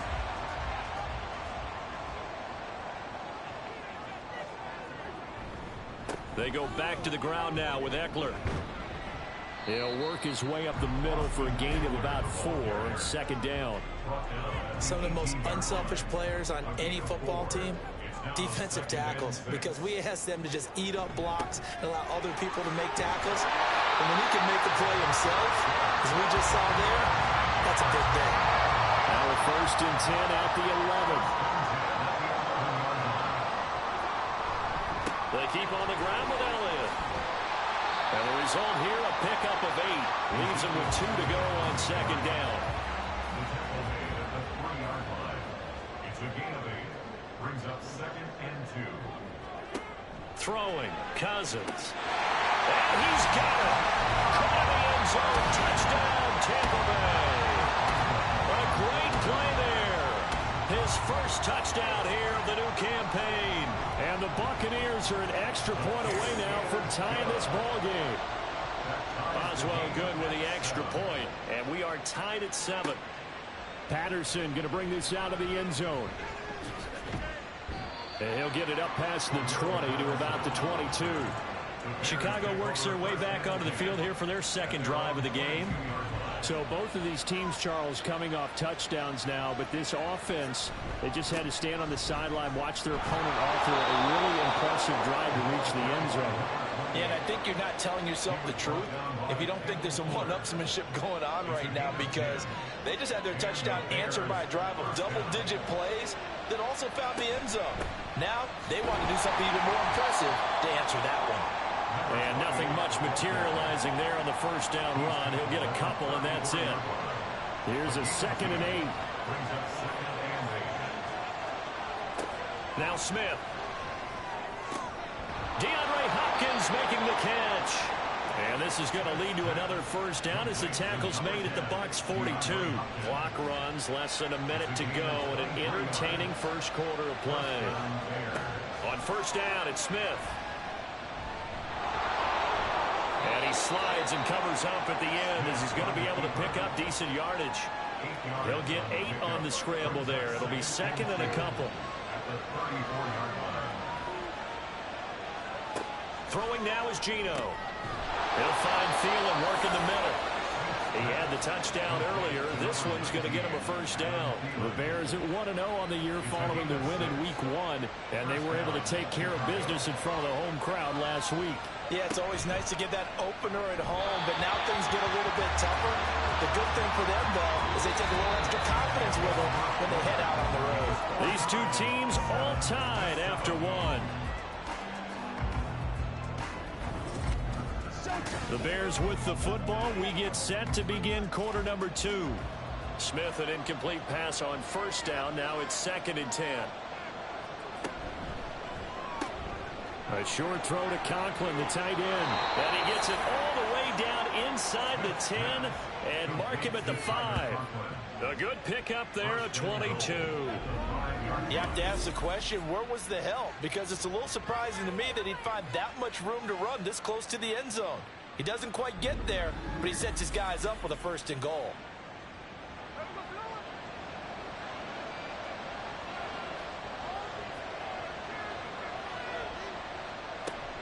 They'll run, Achane.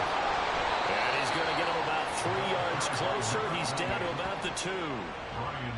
Well, he did get a taste the previous week. He got into the end zone, trying his best to get there in this game. So far, he's been denied. Achane once more. And this time he'll lose yardage as the defense not giving him any room to operate. It'll be a loss of a full 3 yards there, and it also brings up 3rd down.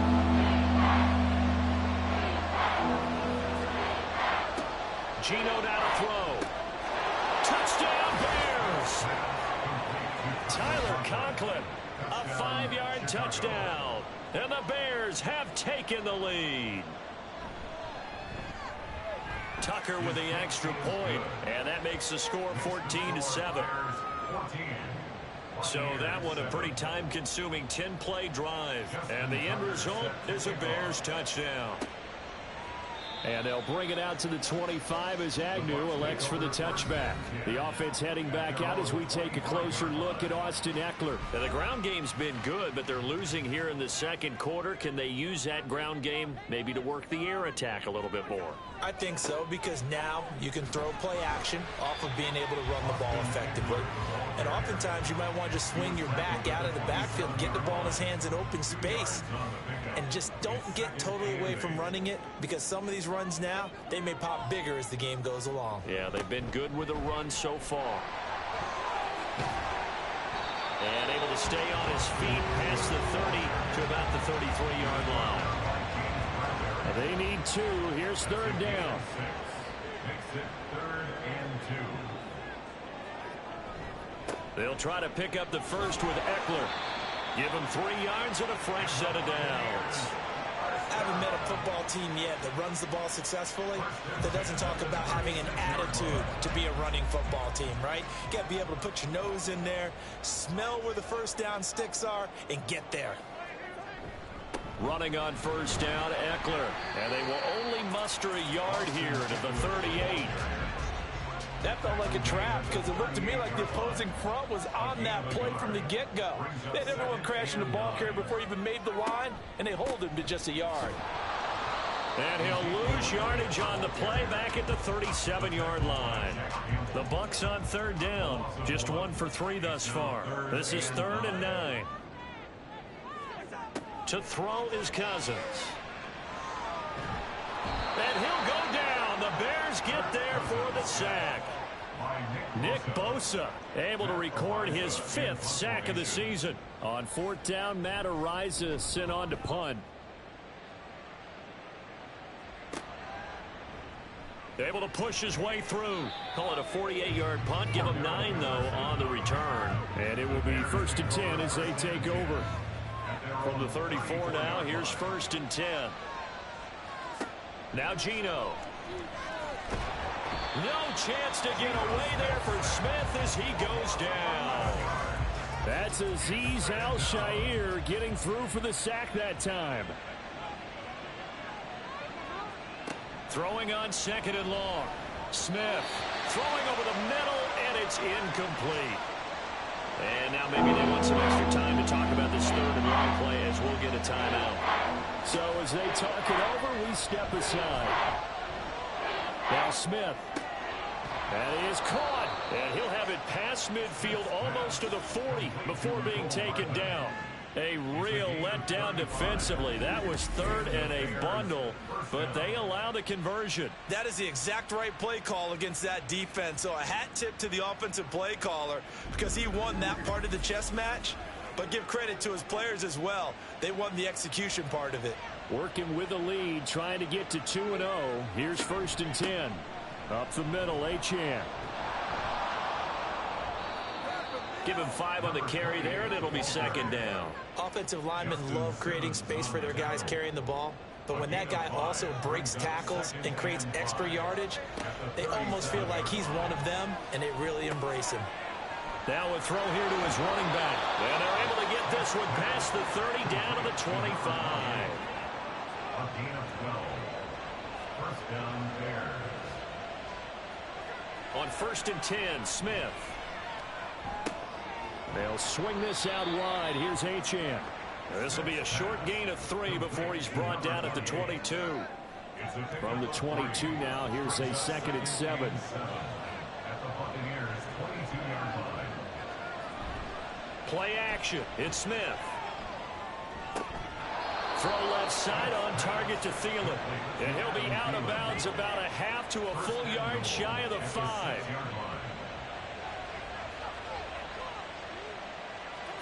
To the air again, Smith. And he's going to be taken down, sacked back around the 18-yard line. 1st down, a bit of a disaster, and now on 2nd and goal, back even further. Throwing is Smith. That's caught left side by Hardman. They'll wind up getting 7 on the completion, but they'll still be faced now with a 3rd and goal situation. Now it's Smith. And probably the wise decision there. No one open. He just throws it away. And that keeps the field goal on the table as it's 4th down.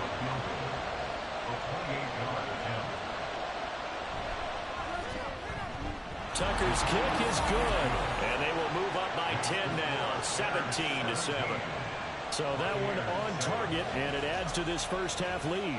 And maybe we're too early to worry too much about 1-score lead, 2-score lead, etc. But this is where you kind of start banking those points that come in helpful later on. From his end zone, here comes Agnew. And tackled at the 21-yard line, so a net negative there of 4 yards. Back now comes Tampa Bay. They trail by 10, 17-7 as they come up on a 1st and 10. From the shotgun, it's Cousins.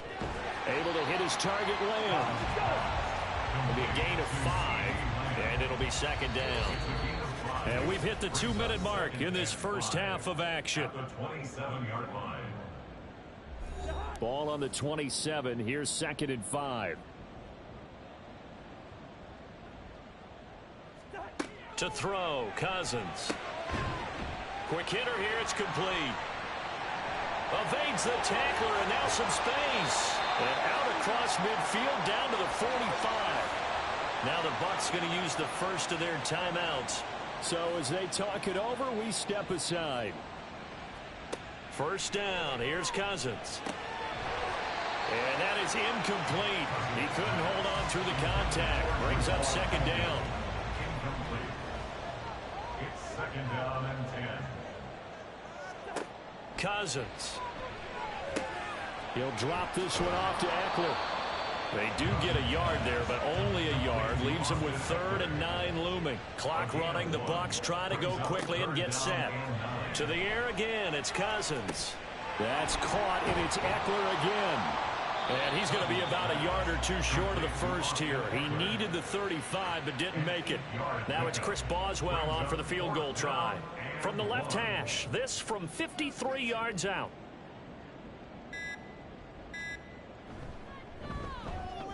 And that is no good. And they will not cut into that 10-point lead. And now 2 problems as I see it. First, you missed the kick, which granted was a long one. But second, you set the other guys up with great field position and enough time to maybe get downfield and get a field goal attempt of their own. The Bears going to take over now late in this first half.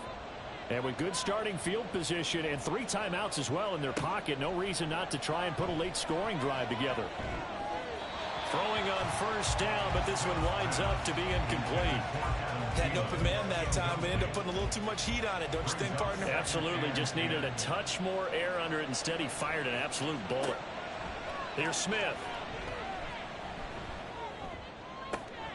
Catch is made by Hardman. And he is out of bounds inside the 35. 23 yards the pickup there. From the 34 now, here's 1st and 10. From the gun, here's Smith. The hook up on the right side to Hopkins. Now the Bears going to call the first of their timeouts, as the stoppage will come with 23 seconds to go till halftime. Back to throw, Smith. Throwing left sideline there, but it's incomplete. And the defense almost got one there, partner. It could have been his first pick. He's been good so far, but you're right, that was nearly a costly mistake. Sometimes you get a little bit too confident when the game's going along as it has been for him. And finally, down he goes as they work it inside the 10 to the 7. Now the Bears going to use the second of their timeouts. Again, Smith. So that means they're down to 1 remaining here as we head toward halftime. And that nearly a turnover, but it's incomplete. Oh, fortunate to retain possession there, and it's second down. Out of the gun, Smith. And he just chucked that one out of bounds, out of everyone's reach. Maybe a wise call not to take a sack in this part of the field. It brings up 3rd down. Now Smith on 3rd and goal. And he is in. Touchdown, Chicago. Geno Smith in the final seconds of the first half. And the Bears will extend their lead here just before halftime. If you're going to play quarterback in the NFL, you've got to have great vision, and you've got to remain calm when things break down in the pocket. Both of those traits were on display there. He surveys the situation, sees the middle of the field open, so he's just going to step up and take it himself. Very well done there. Tucker able to connect on the extra point, and that'll make this a 3-score game now. The lead moves to 17. So time enough for a kickoff here. 5 seconds remaining in this first half. From his end zone, here comes Agnew. And he won't quite make it to the 25. The Bucs take over 1st and 10 at their own 24. And with time running short here, they'll simply take a knee, and that should do it for half number 1. So we reach halftime in what's been a fairly one-sided game so far. As we toss it an hour or so east of here to Orlando, it's Jonathan Coachman with our EA Sports Halftime Report. Okay, Brandon, we'll get you back to you and Charles in a bit, but first it's time for a trip around the NFL following an eventful opening weekend. Let's see what's happening in Week 2. We'll get things started up at Ford Field in Detroit, and it's the Seahawks who are out in front in the second quarter. The Seahawks trying to get to 2-0, and they've got... Well, look around the NFL. We'll have to wait for postgame because we are moving right through halftime and on to the third quarter. Welcome back. Charles and I settled into the booth, ready for quarter number 3. On the return, here's the dangerous Cordero Patterson. And he brings us out past the 20 to the 24. So here's the Bears offense now as they get set to start this third quarter. And they've got the lead. CD, what do you think the message was at halftime? I don't think the message was too drastic, I think, at the half, or that they need to change things too much. I do think the offensive line could play a little bit better, and I think they'll try and help them out more. They'll probably keep a tight end in a few more times and maybe add a running back to the formation to pick up those pass rushers because they probably allowed a few too many sacks for comfort in the first half. Right back to Achane on second down. It's a foot race. And he'll take this to the other side of midfield before going out of bounds. So for Buccaneer territory now, it's 1st and 10 at the 49-yard line. Throwing now is Geno.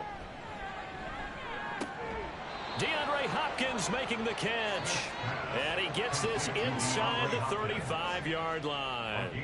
So they'll come up 1st and 10 now from the 33. Smith now to throw. That one into the hands of Thielen, complete. So 5 yards here, 5 on the play, and it's second down. Brings up 2nd and 5 at the 28-yard line. To throw is Smith. Adam Thielen, back-to-back catches. And this is going to lead to another first down as the tackle's made at the Bucs 18. 1st down, Chicago.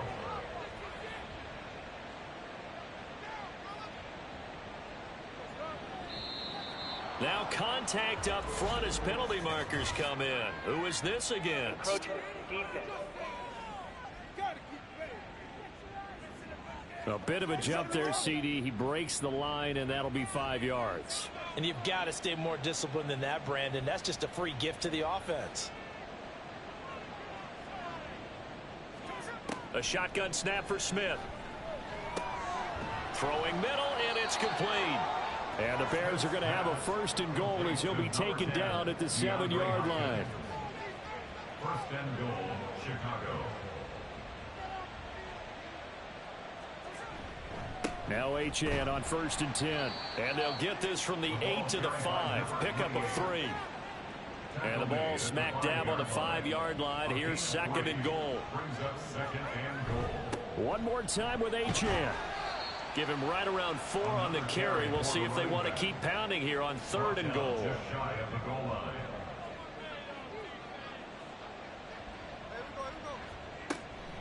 Achane will take it in. Touchdown, Bears. Well, he'd been the workhorse on this drive, and it would have been unfair to bring someone else in to finish the job. So they go back to him again, and he delivers with a touchdown run. Tucker with the extra point, and the lead is now 24. Tucker now to kick it away following the touchdown. Justin Tucker set to kick off. And no return here for Agnew, so they'll bring it out, start the drive at the 25. Here comes the Buccaneers offense. They get their first reps of the second half.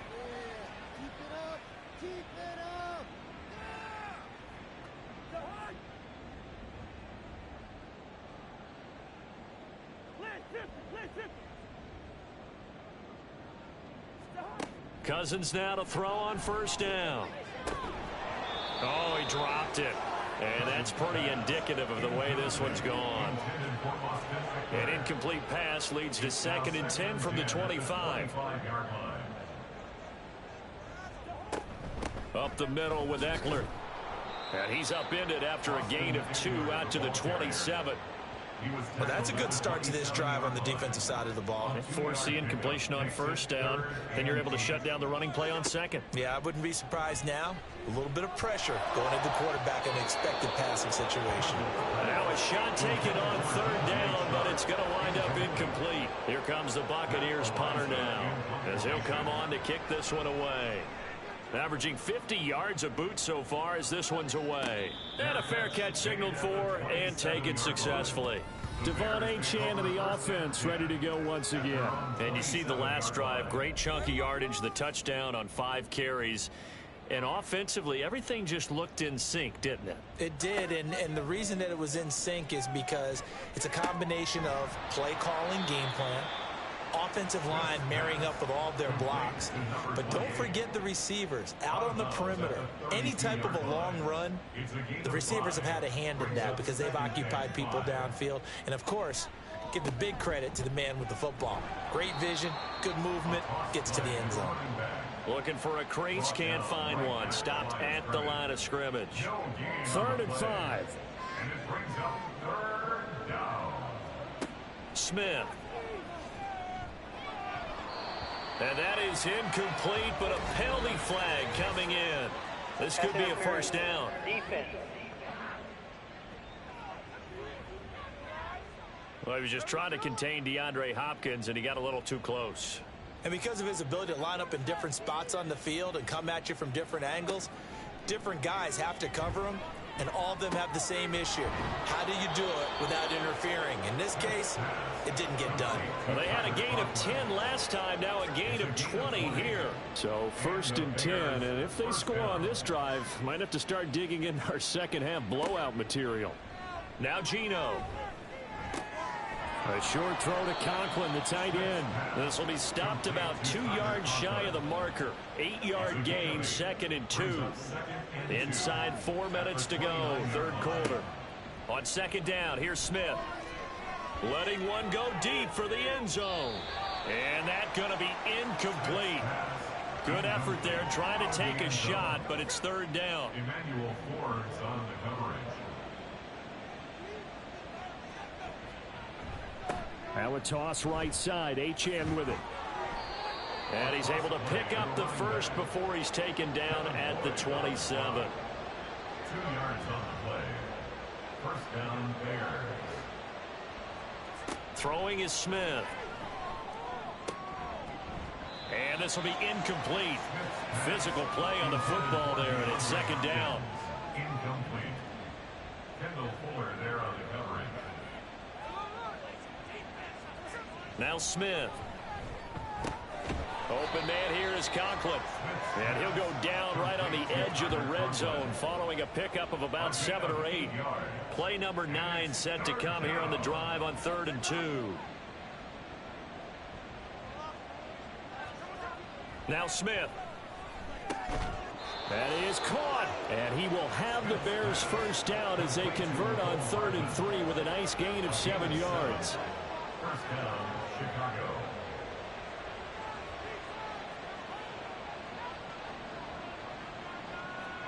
Smith throwing again. A quick throw, but incomplete.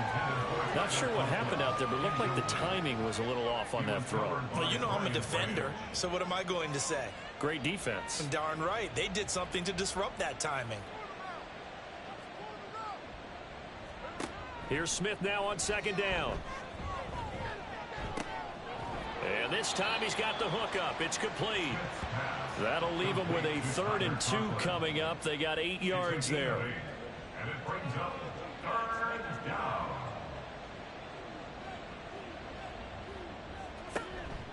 Achane on the counter. And boy, he is very close to a first down, but from where they're spotting that football, he's going to be a foot or so short. The offense here not budging. They're going to fight for it on 4th and inches. They'll go. Achane. And he'll get into the end zone. Touchdown, Chicago. Devon Achane. His 3rd rushing touchdown on the year. And the Bears' decision to go for it pays off with 6 points. Tucker able to connect on the extra point. And the lead grows even larger here in the 3rd quarter. And they'll bring it out to the 25 as Agnew elects for the touchback.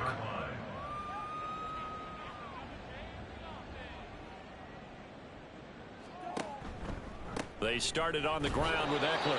And he will lose yardage and be backed up to the 24. Officially, it's a 1-yard loss. That's going to bring up 2nd and 11. Yeah, another negative play in an early down situation. This one to start the drive. You're putting a lot of pressure on your quarterback to bail you out when you're in 2nd and long yardage. Now a 2nd down throw for Cousins.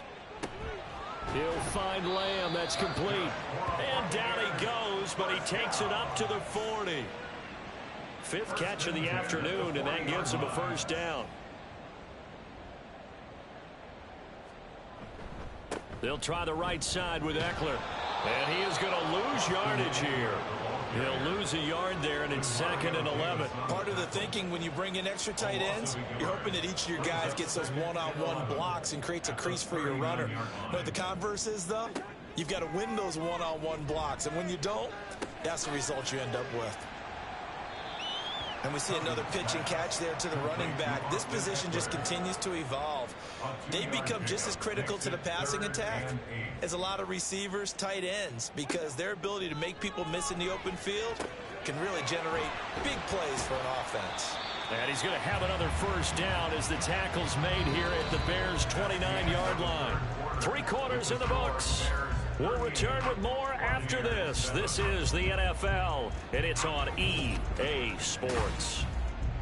Back now in Tampa. So into Bear territory now. This is 1st and 10 as they're down to the 29-yard line.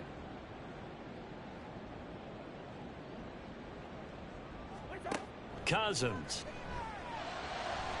And this one is going to be off the mark, too far out in front. They lead big, and a major part of that has been how they've taken their play to a whole new level this 2nd half. No points allowed since the break, and you can add another incompletion to the total number that they've forced in this runaway contest. They do get a couple, but they'll be left staring at a 3rd and 8 coming up. They'll be in search of 8 yards here as they hope to convert the 1st down. On 3rd down, here's Eckler, and he is going to lose yardage here. That'll back him up 2 yards and also bring up 4th.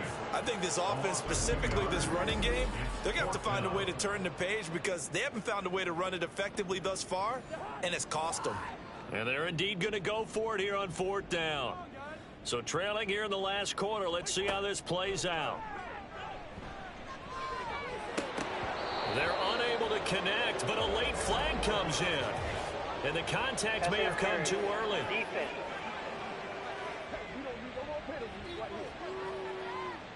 So now then the penalty's got him set up with a 1st and goal. A handoff, it's Eckler. And he's maybe going to get this back to the 4, but that's about all. No gain on the play that time, and it sets up 2nd and goal. Cousins. And he's got it. And he gets halfway there from the 4 to the 2 on a gain of 2. This Bears defense trying to hold on. This is 3rd and goal. They'll run. Here's Burton, the fullback. And he gets halfway there down to the 1-yard line. Now, a field goal obviously means nothing here. They're going to go ahead and go for it on 4th down. They'll run for it with Eckler. And he'll wind up being knocked back to the 3-yard line. They stop him up short on 4th and goal from the 1. And the Chicago defense able to come up with a goal line stand. The Bears offense ready to go for their next drive. The drive starts with a run from Achane. And they're going to stop him right at the line of scrimmage. Just no cutback lane to be found whatsoever. 2nd and 10. Here's 2nd and 10. From his goal line here, Smith. Catch made here by Campbell. 4 yards the gain, and it'll bring up a 3rd down. They are in need of 6 yards here if they hope to move the chains. Throwing on 3rd down, Smith. Looking for Thielen, but it's intercepted. It's Brian Branch with it. And they will have the football deep in enemy territory all the way at the 10-yard line. The Bucs take over 1st and 10. Eckler now between the tackles. And he'll get about 4 there as he takes it from the 10 down to the 6. Now we're going to get a timeout. Appears we've got an injured Buccaneer. 2nd and 6. The medical staff is going to come out here and take a look, and we will take a short break. And he's brought down right at the 5-yard line. Give him 2 on the play. The Bucs on 3rd down. Not so hot. 2 for 9 to this point. This is 3rd and 4. Now Cousins. Oh, the ball comes out on the hit, but they'll say it's incomplete. At this point in the game, they've got to continue to try anything they can. They're still working at it, even though this one feels like a lost cause. A field goal does you no good, so they're going to stay out there and go for it on 4th. And he hauls it in for the Buccaneer touchdown. CeeDee Lamb. A 5-yard touchdown. And the Bucs get a small measure of revenge as they cut into this 4th quarter deficit.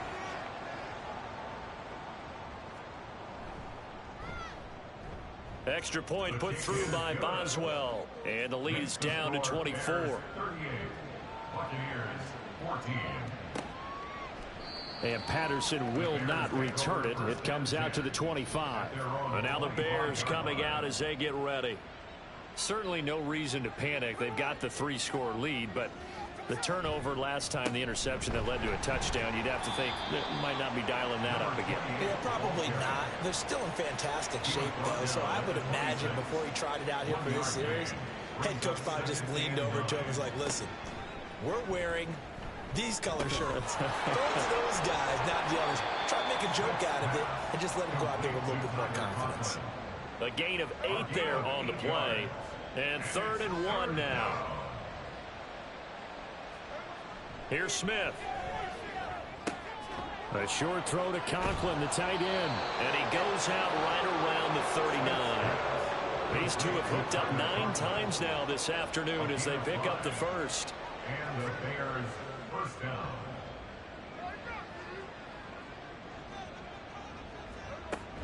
A run straight ahead with Achane. 92 yards rushing for him now as he has been tremendous all day long. Good gain there on 1st down. It keeps them in a running situation probably. They did everything right on that play, didn't they? They got the leverage up front, good blocking, nice hole for him, ends up picking up nice yardage, stays in bounds and keep the clock rolling. They are in charge of this scenario right now. They want to stay that way. And not in any rush offensively. Smith on 3rd down. Oh, he tries to force it in, and it's intercepted. It's Devin Lloyd with a pick. And they'll start out with great field position at the 47-yard line in enemy territory. The Bucs take over 1st and 10 at the 47-yard line. Following the interception, Cousins.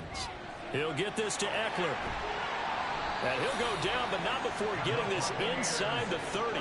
That one good for 20 on the catch and run. A 3-score game here late. You can probably rule out the comeback, but certainly some kind of a moral victory to be had if they can get a few more points to close things out. And to that end, a nice pass play there to push things downfield. Yeah, and we know in this league, a loss is a loss, and no one wants anything to count as a moral victory or, boy, something that feels a little bit cheap. But if they trim that lead down to just 2 scores, that's still a benefit to this squad. And he'll only get a yard to bring up 3rd and 1. I haven't been a defense coordinator yet that thinks 2nd and 2 is a fun situation to try and defend. Playbook is wide open for an offense, partner. Nice job holding to 1 after that 8-yard pickup on 1st down. And he'll be taken down, but he does have 1st down yardage. 1st and 10 at the 12-yard line. Cousins to throw it. Sharks got it left side. So the completion good for just 3. And that's going to bring up 2nd down. A 3-yard pickup brings up 2nd and 7 at the Bears' 8-yard line. Now Cousins. And it's intercepted at the goal line. Picked off by Stephon Gilmore.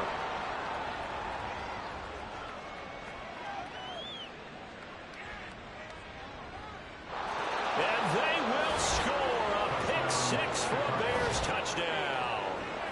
Well, this one was already ugly, and now it's just kind of becoming a feast on the defensive side of the football. Yeah, partner, this is a unit that knows they've got this game in the bag with this huge lead, and it's going to drive their coaches crazy because they're telling them play it straight, do all the right things. But these guys are going to be freewheeling now. All of them are going to take chances, and that one pays off with an INT and a return for 6. Tucker with the extra point, and this one was over a while ago as they just add on to that big lead.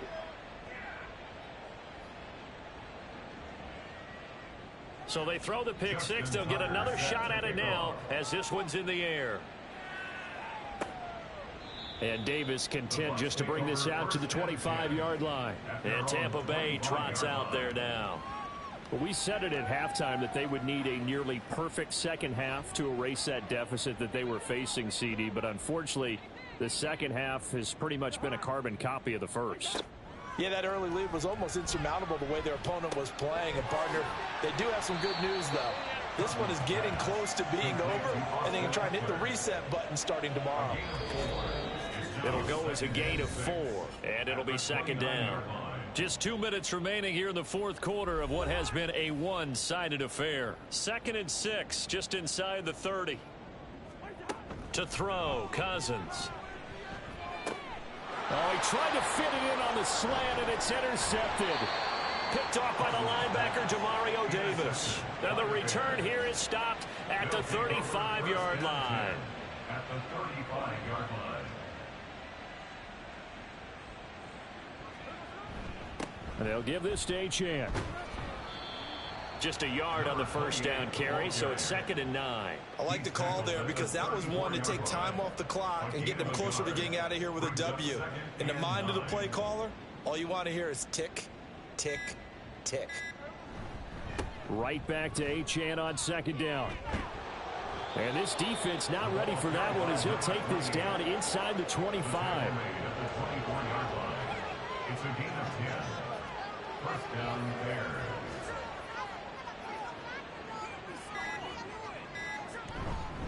Again, it's Achane. And maybe a measure of revenge there. He's had his way in this one, but this time they get him behind the line. It's a loss of a yard. Brings up 2nd and 11 at the Bucs' 25-yard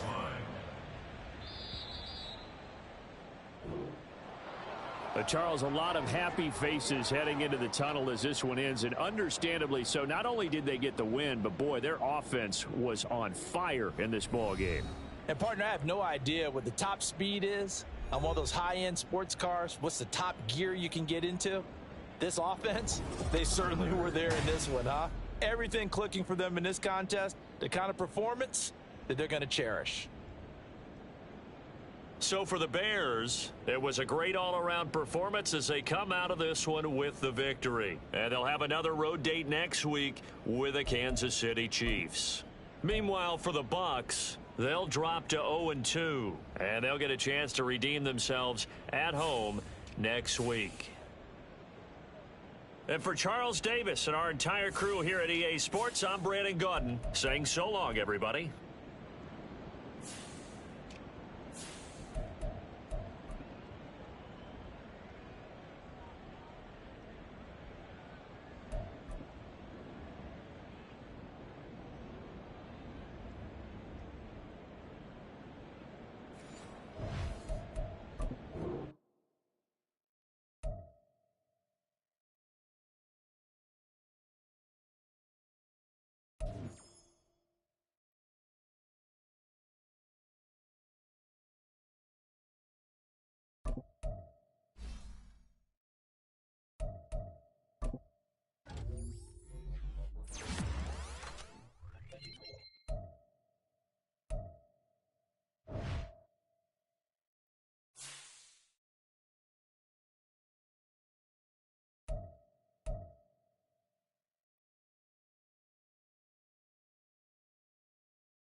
It's Madden NFL 24, and this one features Josh Jacobs. He really helped drive them a week ago with a 3-touchdown game.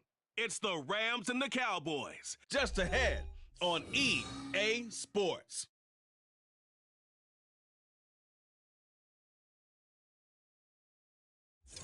Just a gorgeous fall afternoon in the heart of Texas. No weather to speak of. Sun out, roof open. Yes, yes, and yes. A great day for football at AT&T Stadium in Arlington. Today we've got a Week 8 matchup on tap here, as it'll be the Los Angeles Rams taking on the Dallas Cowboys. Hello again, everyone. I'm Brandon Gaudin, joined as always by Charles Davis. And Charles, you take a look at this Cowboy team entering play. Now, losers their last time out, so they'll look to make amends here. And one of the best ways you can do that is to be at home, and they are. They're going to try and ride that home crowd and that wave of emotion to a victory in this one. Meanwhile, for the visiting Rams, they're in a real groove of late. Winners of 5 of their last 6 games.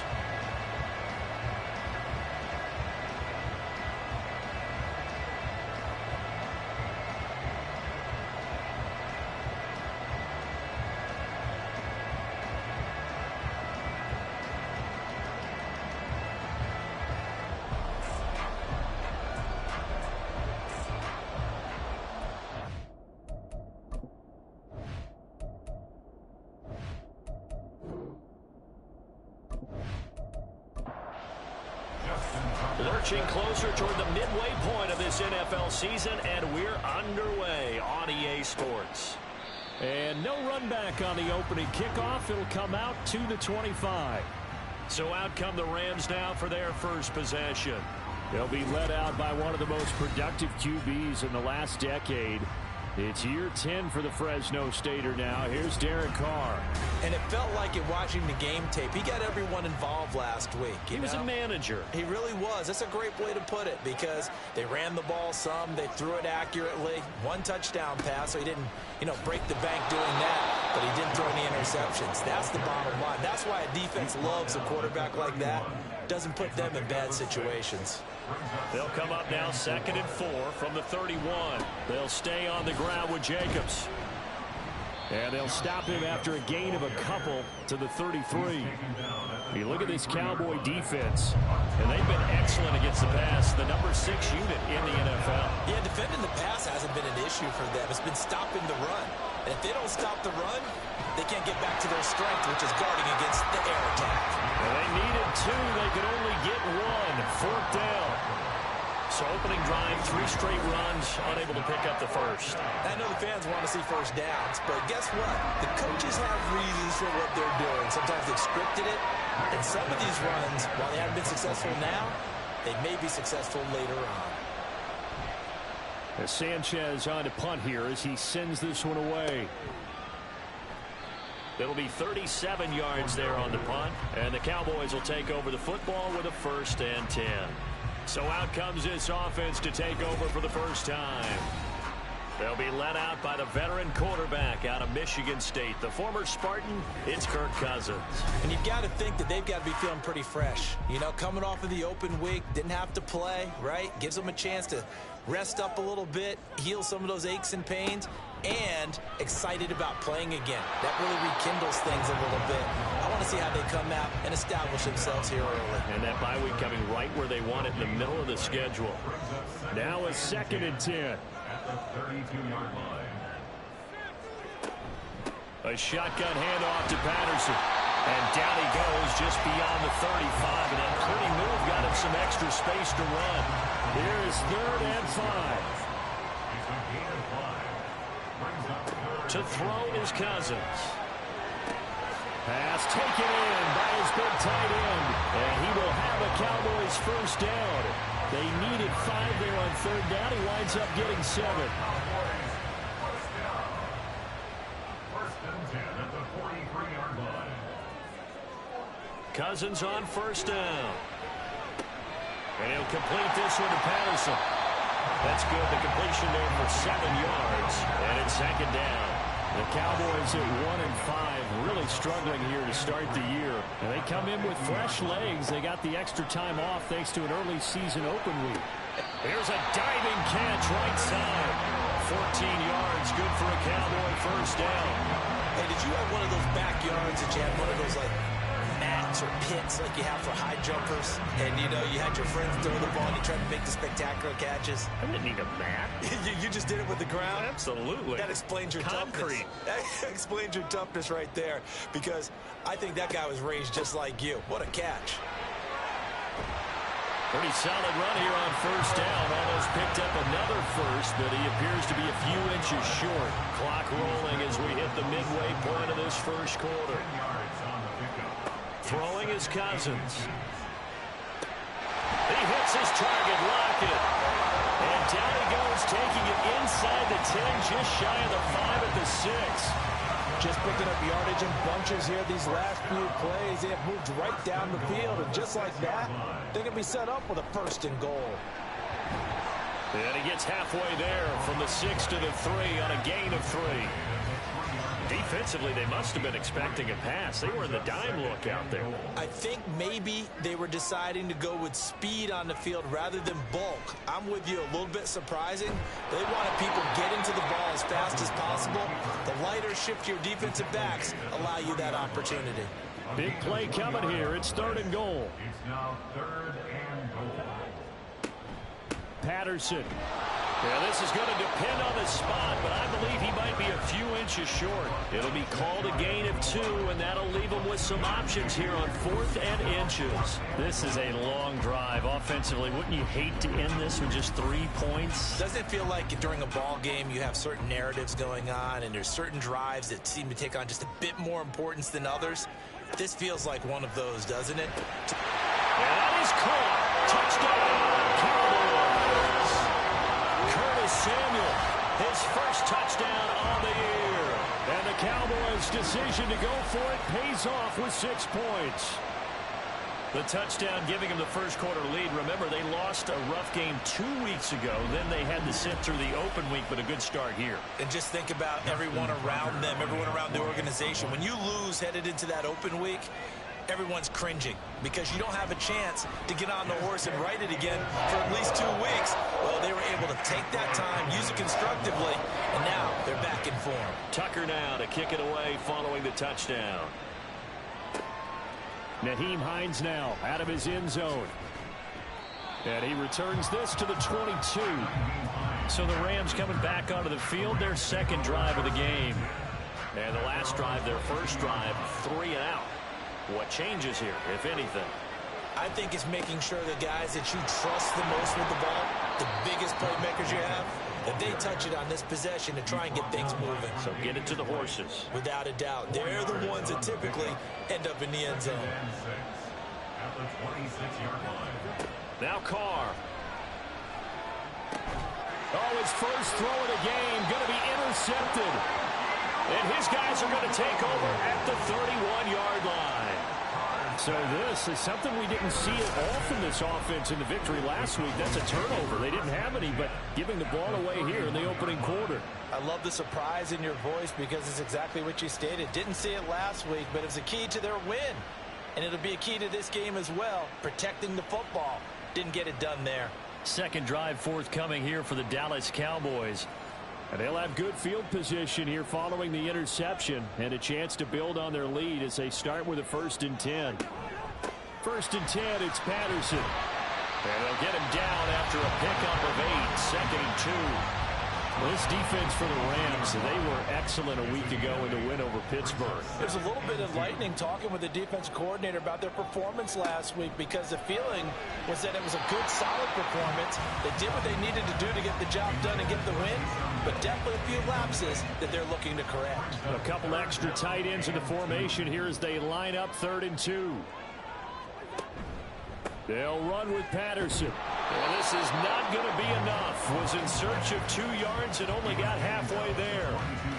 Well done to sniff that out defensively. He had it diagnosed pretty quickly. I love that description because diagnosed is perfect on that one. Read his keys, made the play, and he couldn't even get going moving the football. This offense converted once already in this first quarter. They're going to try it again here on 4th down. They'll go. It's Patterson. And he gets this down to the 18. Good enough for a first down. I love those plays. 4th and 1. That's who wants it more, this time the offense. Yeah, there's a lot of hooting and hollering in there, right? A lot of contact and a lot of collisions as they try and find some space. Who's going to drop their hips, gain leverage, and move the other side backwards? We saw it there for the offense getting it done. 48 yards on the ground for him now on 9 carries. They're making a real first-quarter statement with the run game, no doubt. For those who remember old-school football, running it, establishing things, seeing backs find holes, get through them, they've got to let... And he'll get in. Touchdown, Cowboys. Jeff Wilson, his second rushing touchdown on the year. And the Cowboys are off to a 13-0 first-quarter lead. I know the play ends up in the end zone with one person carrying the ball, but how about that big mass of humanity that guided him to that spot? Yeah, they got there, but I love the dive. Always a fan of the dive. Tucker able to connect on the extra point, and it's now 14-0.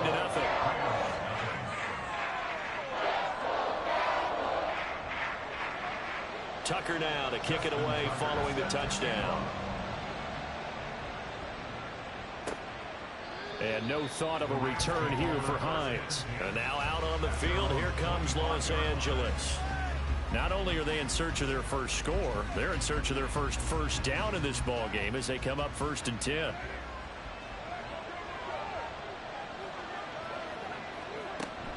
On the ground, it's Jacobs to start the drive. And he's going to take this ahead for right around 3 yards, but no more than that. 2nd down. A gain of 3, 2nd down. 14-0 the score. This is the NFL on EA Sports. Here's 2nd and 7 now from the 28. The Rams with the football here to begin the second quarter, as they've got it 2nd and 7. Oh, and now some space to operate. And nothing but green grass here, middle of the field. Touchdown, LA! Josh Jacobs, his 11th touchdown of the year. And the Rams are able to strike quickly here as they are in for 6. They were already down 2 scores early. They needed something to try to stem that tide, and that certainly qualifies. A big play to get them in the end zone. It qualifies indeed because, let's face it, they don't get something done on this drive, turn it back over, this game could be 88 and out the gate early. What? 88 and out the gate? Yeah. What's that? Well, listen, I used to hear my old man talk about it. Usually meant that thing's done. Oh, well, now that they got the touchdown, it's not 88 and out the gate. We still got a good game going ahead of us.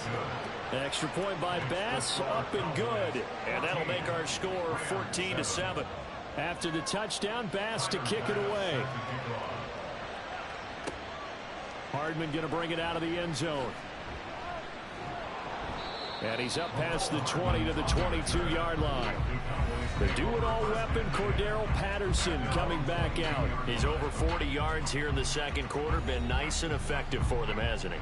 He has definitely been dependable, and really shouldn't underestimate what he's getting done here, because anytime you're on a pace that's going to approach 100 yards, you've really done some damage in an NFL game. And now he's looking just to add to his totals. Emmanuel Ogbah there on the stop. Here's 2nd and 7. Brings up 2nd and 7.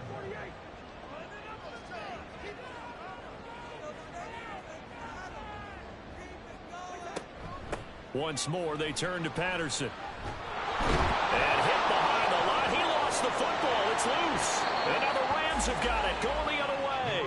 And they are going to take over right there at the 22-yard line. He has been a workhorse for them in this game, and ball security hasn't been an issue until that point. Yeah, and let's face it, when he's going to carry the ball that many times, he becomes more and more of a target for the defense, knowing that he's going to be the primary guy. They'll just send more and more players towards him, trying to make sure they knock the ball free.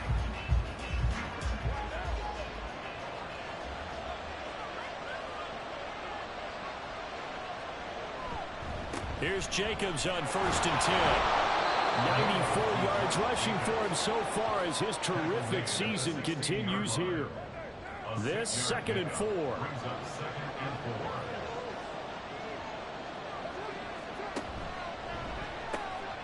Ertz has it left side. 4 yards the pickup, 1st down. Many different ways to create space, but on that play, he did it with that big, wide body of his. Didn't get a whole lot of yardage on the play, but it did what it was supposed to.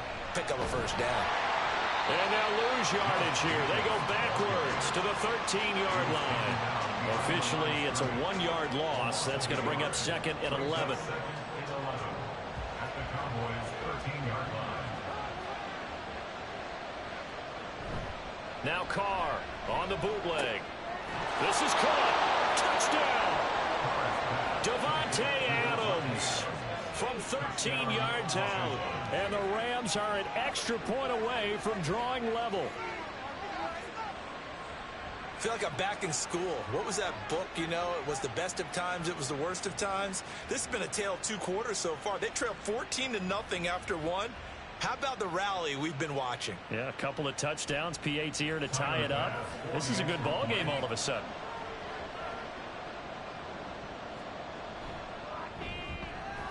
Extra point by Bass, up and good. And we are tied at 14. A drive there of just 4 plays. And Davante Adams able to finish things with a touchdown reception. This one tied at 14 now as he sends this one away. Here's Mecole Hardman. And he'll get it up past the 20 to about the 22. The do-it-all weapon, Cordero Patterson, coming back out. I think he's still shaking his head a little. It was his fumble on the previous drive that led to the touchdown that has us tied. And sometimes it's worse on a runner who drops it like that to watch the other team take the ball downfield and score than maybe if they just returned it right away. You know what I mean? Because sometimes what happens that fast, you're right back out on the field. Instead, he had to watch it happen. Let's see if it affects him going forward the rest of the game. Now that's how you start to get back in the good graces of your head coach. Remember, he fumbled on the last possession. How about the faith they showed him, giving him the ball again, and he repaid them, picking up a 1st down. They take a shot downfield there, but it winds up falling incomplete. They geared up and took the deep shot downfield, but it turned out it wasn't one-on-one coverage. Extra defenders in the area, and that one winds up incomplete. And he'll get this up to about the 40. 5 yards. Now it's 3rd and 5. It's a gain of 5. Brings up 3rd and 5. Here's Cousins. He's got his running back out of the backfield. And he's able to get this one out closer to midfield across the 45. They get 6 on the pickup there as the drive continues. And that's how you pick up a 1st down.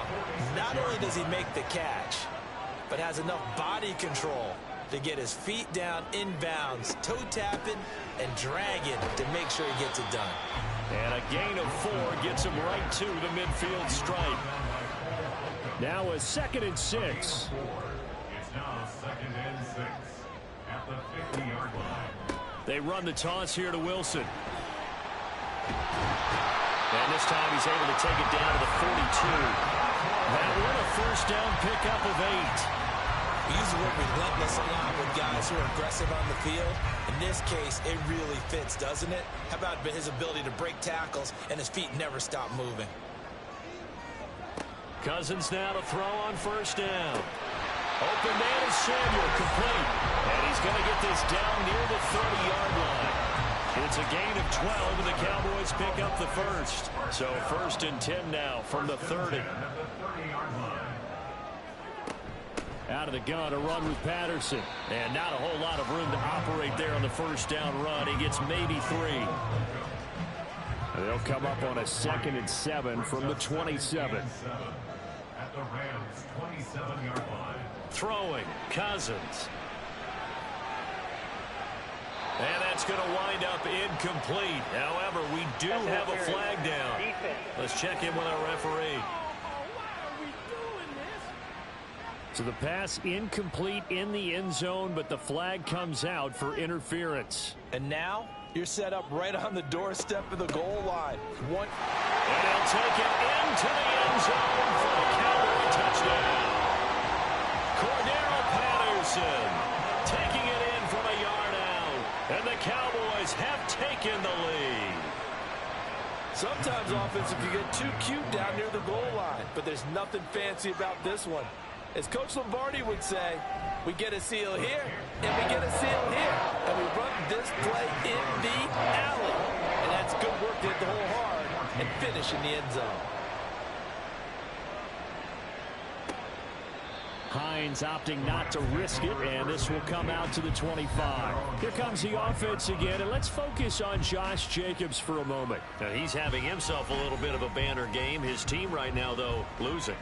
Needs a little bit of help, and I kind of equate it to a basketball game where you have the big score, and sometimes your strategy is, okay, he can go ahead and have all of his points. Let's hold down everyone else, and that's the way you win the game. And right now, he needs everyone else to start scoring, quote-unquote, as he's been. Yeah, and he's hoping to keep it close so maybe they can keep it on the ground, not start to go through the air as much. And they'll get it up just short of the 45 at the 44. Good work after the catch. Gets him 15 and a first down. I like how they work the tight end on a nice little under route there. And if you're going to give him that much space, he's not going to catch the football. He's going to run away from you a little bit, and that's exactly what he just did there, picking up extra yardage.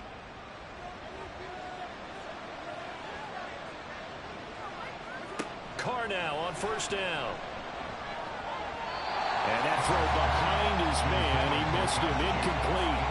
Well, he certainly didn't like what he saw all from the coverage on his primary reads, and he didn't even have any luck trying to get back to his safety valve. Give defensive credit. Coverage was in. And the Cowboys' pressure gets there this time for the sack. The perennial Pro Bowler Aaron Donald gets the sack. So this has been a lot like a tennis match, hasn't it? Back and forth. Both these offenses having their way so far, so maybe the question isn't who's going to score the most points in this game? Maybe it's who's going to get some stops. Yeah, absolutely, and that sack finally a first step in the right direction for a stop. On third down, here comes Jacobs. Looking for an opening, not much there. He'll get it to the 39. Now the Cowboys going to burn the first of their timeouts. So as they talk it over, we step aside. This is taken at the 23. Dallas offense set for this next drive. And they'll just simply be looking to build off the confidence of the last time out where they scored a touchdown. And confidence is powerful, isn't it? When you've scored once, you feel like you can go back out there and get it done again. Doesn't matter what the defense throws at them. They feel like they're in a groove right now, and they want to get out there and show it. Yeah, hoping to stay in that groove here this go-around. And they get him down, but not before he takes it across the 40-yard line. They may want to go back to that one. First play of the drive, good for 15 and a first down. Any questions of how they'd approach this drive were answered right there. They come out throwing, and they get a nice pickup here toward the end of the first half. A first down throw for Cousins. And he will find his man Samuel. And they'll get this well past midfield before being stopped just before the 35. It's another first down on what will be a gain of 21 yards.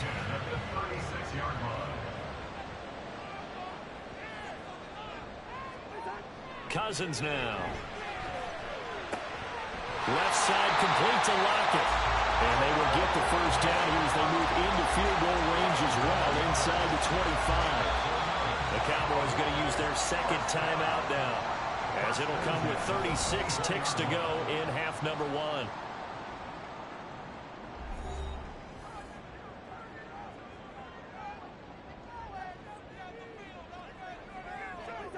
On first and 10, Cousins. It's incomplete. Took a shot, couldn't connect. And not a common sight, at least on this drive. A momentary setback, though, for this passing game that has been moving well this series. Good thing for them, though. Still 2 more downs to connect and try to pick up another first down. And able to get him down, but he does reach the 5. Catch number 40 for him on the year. It's a first down. Boy, how about the speed with which this offense can get down the field? It's taken them no time at all to get down here. And now they're set up for the first and goal. And with just 4 seconds left in this first half, a timeout call. So with 4 seconds to go in the half, here's the field goal unit onto the field. From the left hash, a chip shot here. Tucker's kick is good. So a long drive gets him down inside the 5, but ultimately they settle for just a field goal. And I have to think that if maybe they were a yard closer, that would have made their decision tougher, and I think they likely would have gone for it. But in this situation, they just decided to take the 3, and I think it was a smart move. So we reach halftime here in a 10-point game. As we send you on over to Orlando for Jonathan Coachman at our EA Sports Halftime Report. Take it away, Coach. All right, Brandon, thanks very much. Hi again, everybody. Let's get you caught up with what's going on around the league here in the unofficial midway point, Week 8 of the NFL season. We'll get started up at Lucas Oil Stadium in the capital city of Indianapolis. And it's the Saints who are out in front. Tim Patrick, a touchdown reception. From there, we head east to check on the Bills at home in Buffalo. And they were losers in that one to the visiting Tampa Bay Bucks. The Bills continue to struggle as they finish off the first half of the year winless at 0-8.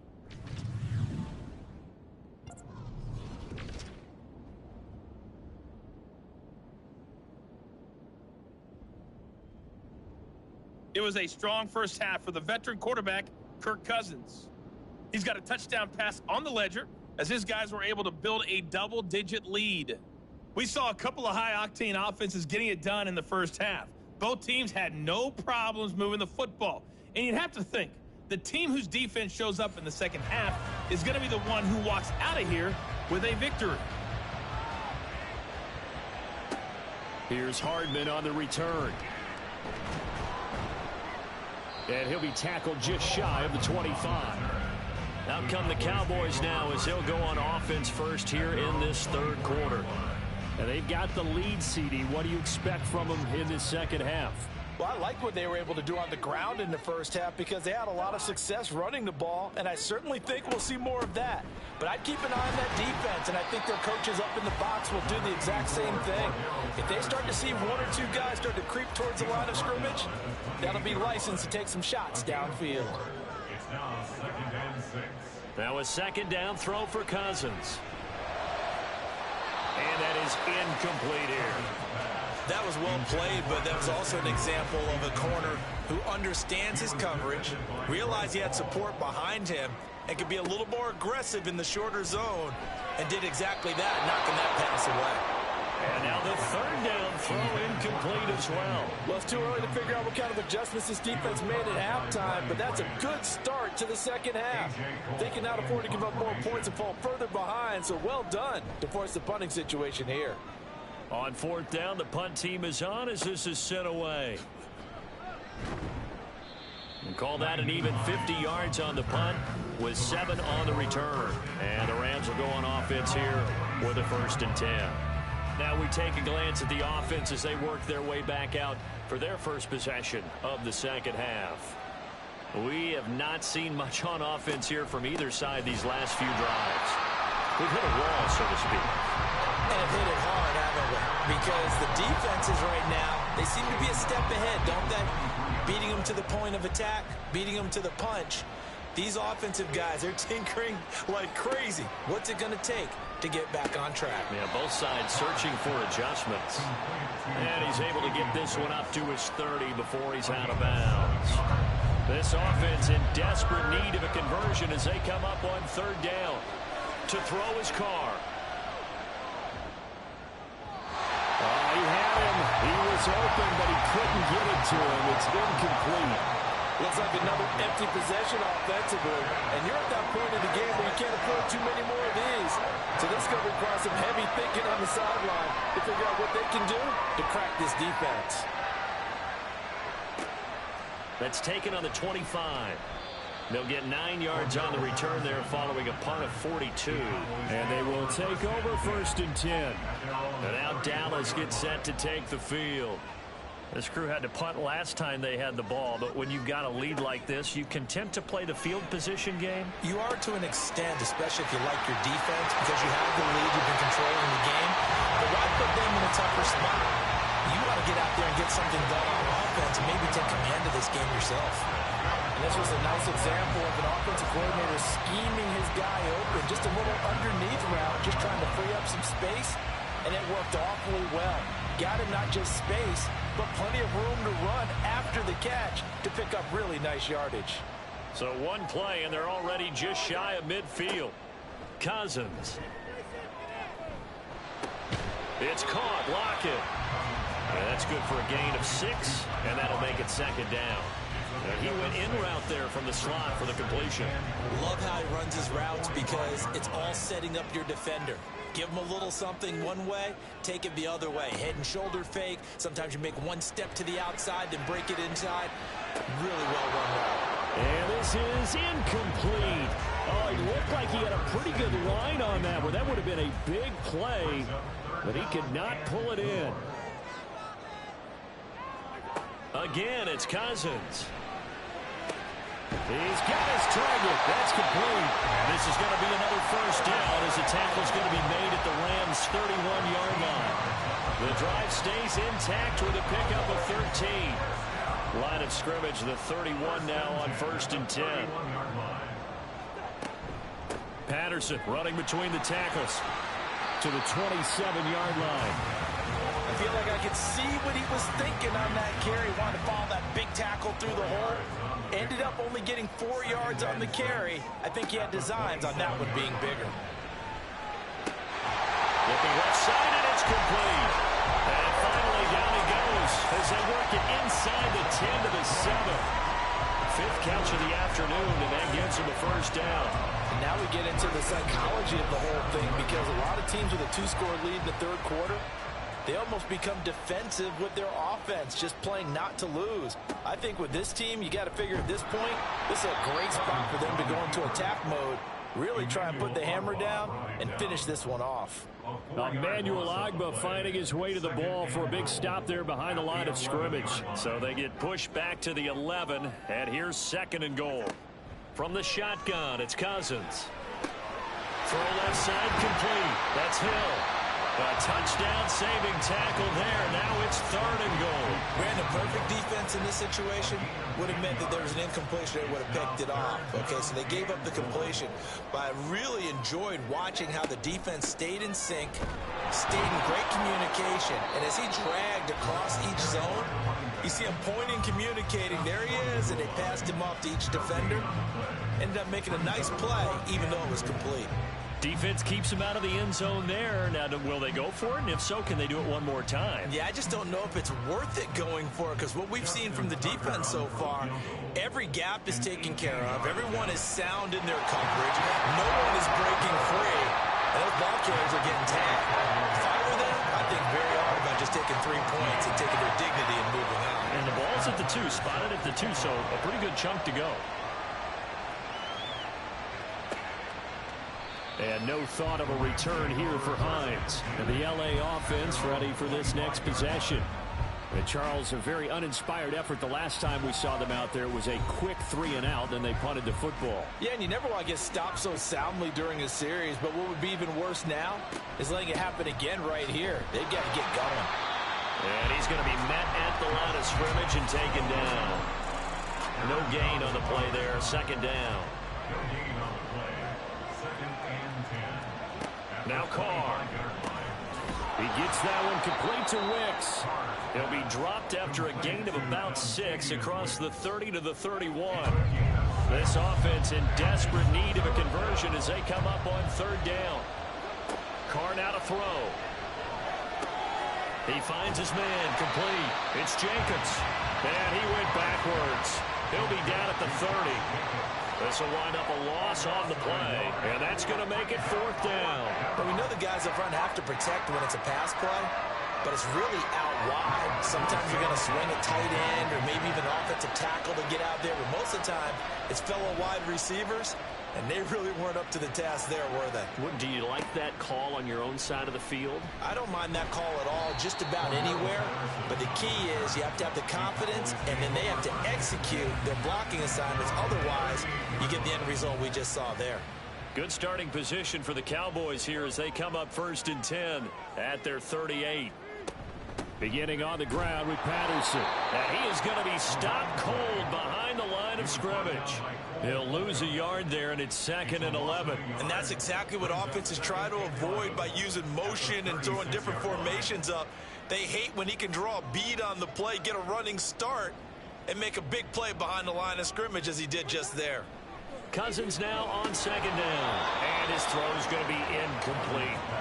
But plain and simple, that's the 2nd time today that he's dropped a pass. And that one, I think, maybe even a little easier than the earlier one that he dropped. Surprising. Was this game announced as a night game prior to, and maybe his rhythm is just off? He's got thrown off. He's got to wake up, enjoy the sunshine, and go play. Yeah, he's going to be out of bounds, but not before he takes it inside the 40. A really good pickup of 28 yards. With the kind of game he's had so far, you had to know that on 3rd down that they would be looking his way, and they did, for big yardage and a 1st down. I think the defense fell asleep at the switch on that one.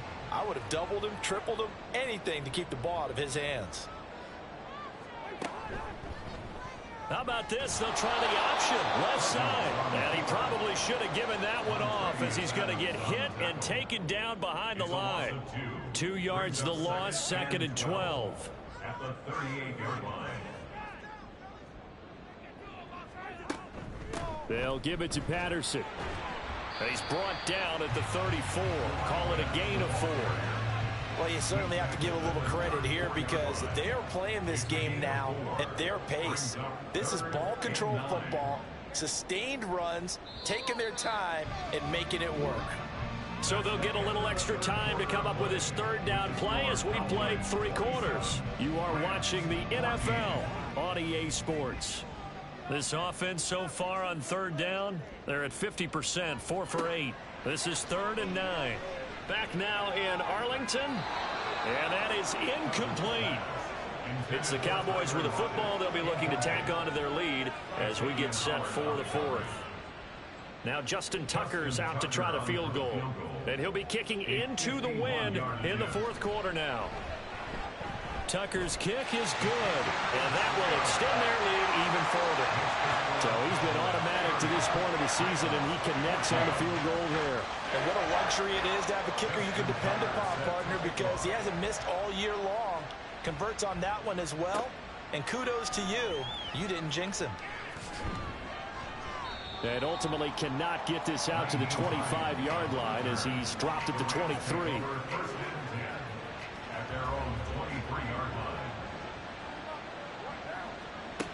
They'll begin on the ground with Jacobs. And a short pickup to about the 25. Josh Jacobs, the ball carrier, tackled at the 25-yard line. 2nd down and 8. Brings up 2nd and 8.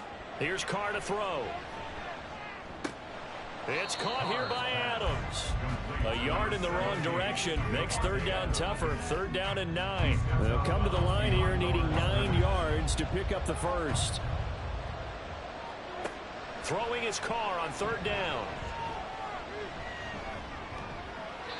Now that's to the left sideline and incomplete.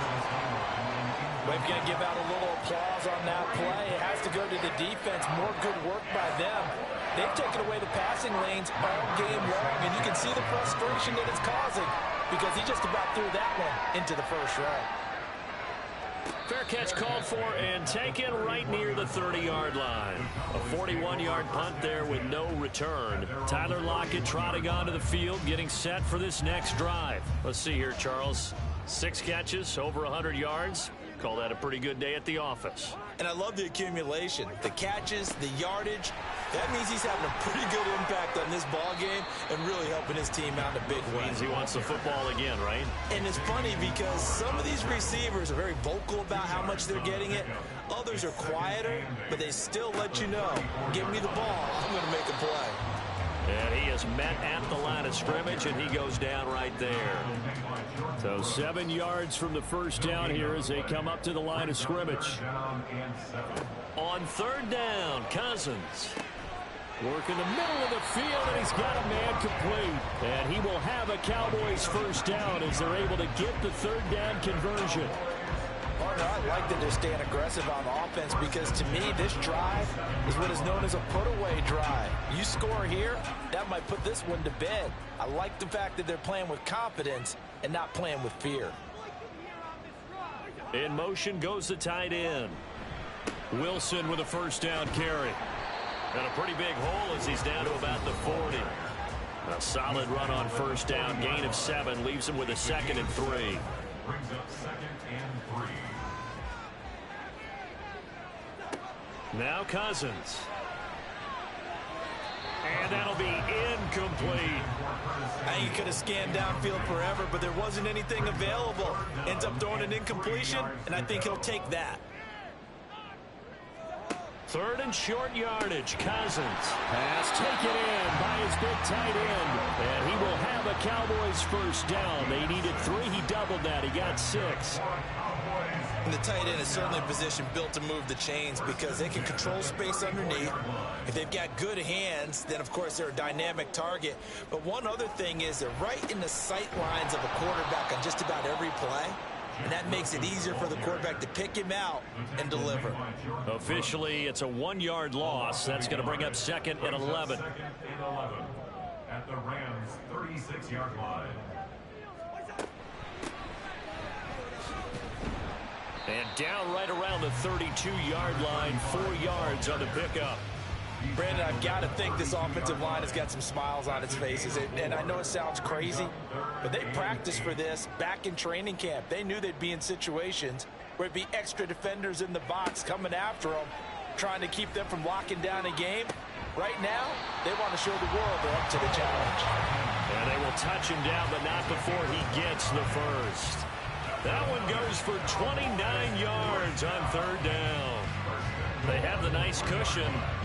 They just want to pour it on right now, still throwing the football. And I know my background says, why do you need to do this? Just go ahead and run out the clock and get a win. But as many people have pointed out to me, this is a video game, man. Go ahead and put the numbers up. Sportsmanship, not an issue. Exercise those fingers. And they'll try the option on 1st and goal. And he will take it in for a Cowboy score. Kirk Cousins with his 13th touchdown of the year and 2nd of the game. And the Cowboys look like they're going to get back in the win column as they extend their lead here in this 4th quarter. I've heard you use the term put-away drive, and that right there seemed like the definition of a put-away drive. Yeah, it certainly just pops right up out of the book, doesn't it? Because up 2 scores already, just wanted to possess the football, keep converting and picking up first downs. And if the drive ends in 3 points, that's terrific. If it ends in a touchdown, fantastic. Rams 14. Out of the end zone, here comes Hines. Now a hit and a loose football. Oh, one of the linebackers has got it. And his guys will take over at the 25-yard line. As that ball got away from him and he saw the opposing team recover it. You felt his pain? Oh, I felt his pain, and you know what was going through his head. Tuck it away. Take care of the ball. All the things he hears all over the middle, and there's a diving catch. And down inside the 15 he goes. From the 13 now, they work on 1st and 10. To throw is Cousins.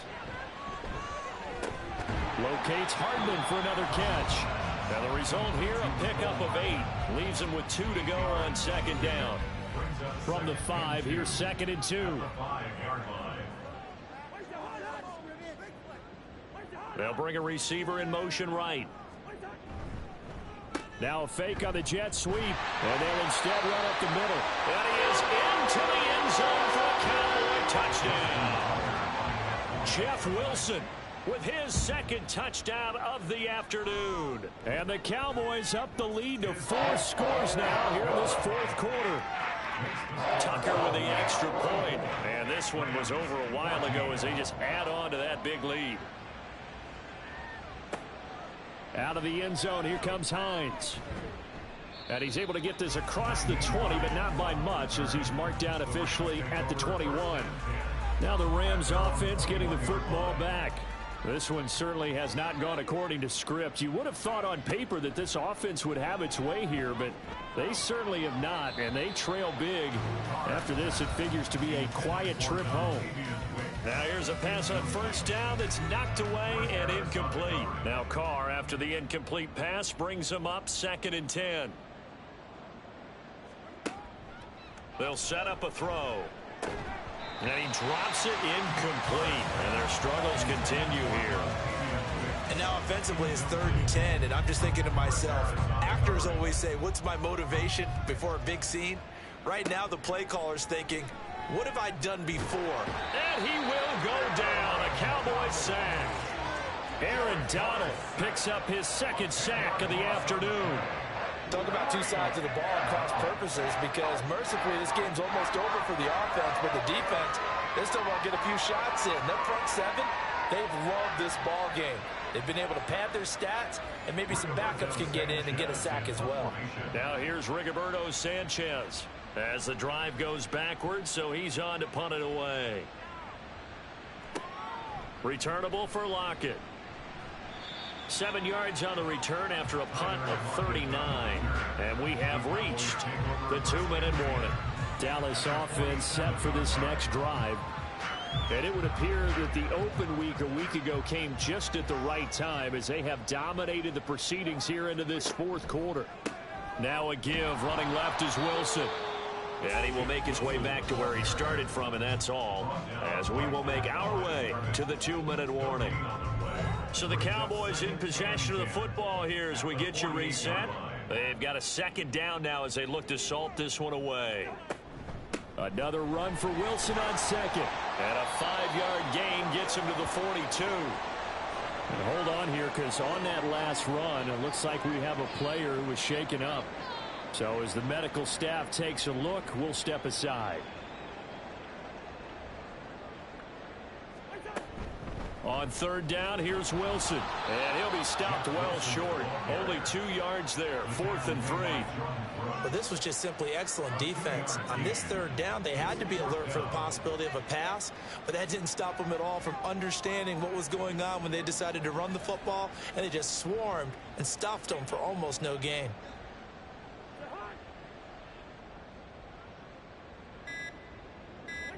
Fourth down, Cousins. And it's incomplete. They cannot convert, and they turn it over. The Cowboys here unable to convert on 4th down. And the Rams are going to take possession of the turnover on downs. So they were really trying to put the nail in the coffin there already with this lead here in the 4th, but they didn't get it. Guaranteed it's not going to be a fun handshake in the postgame, right? You just know that there's going to be some bad blood there. And I know if we go to the postgame press conferences, the winning coach, you know what he's going to say, why he did it? We need the points, okay? Because you never know at the end of the year if points are going to come into the tiebreaker if we're trying to get into the playoffs. That's always the standard justification.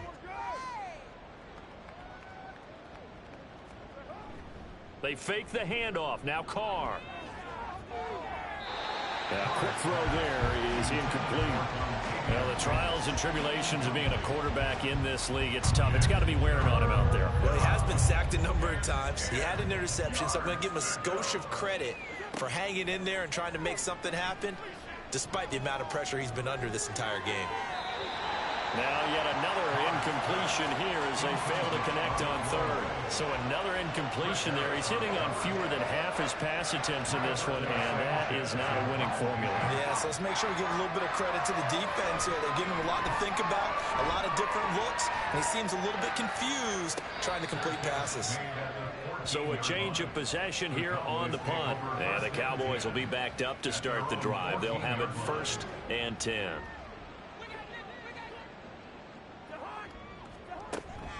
On the ground, the drive starts with Wilson. And a nice gain there as he'll be taken down just shy of the 20. 5 yards is the tally on 1st down. That brings up 2nd and 5. Brings up 2nd and 5 at the 19-yard line. They'll run again with Wilson. And he stopped immediately there. They'll say no gain on the play there, and now it'll be 3rd down. Charles, a lot of happy faces heading into the tunnel as this one ends, and understandably so. Not only did they get the win, but boy, their offense was on fire in this ball game. And partner, I have no idea what the top speed is on one of those high-end sports cars. What's the top gear you can get into? This offense, they certainly were there in this one, huh? Everything clicking for them in this contest, the kind of performance that they're going to cherish.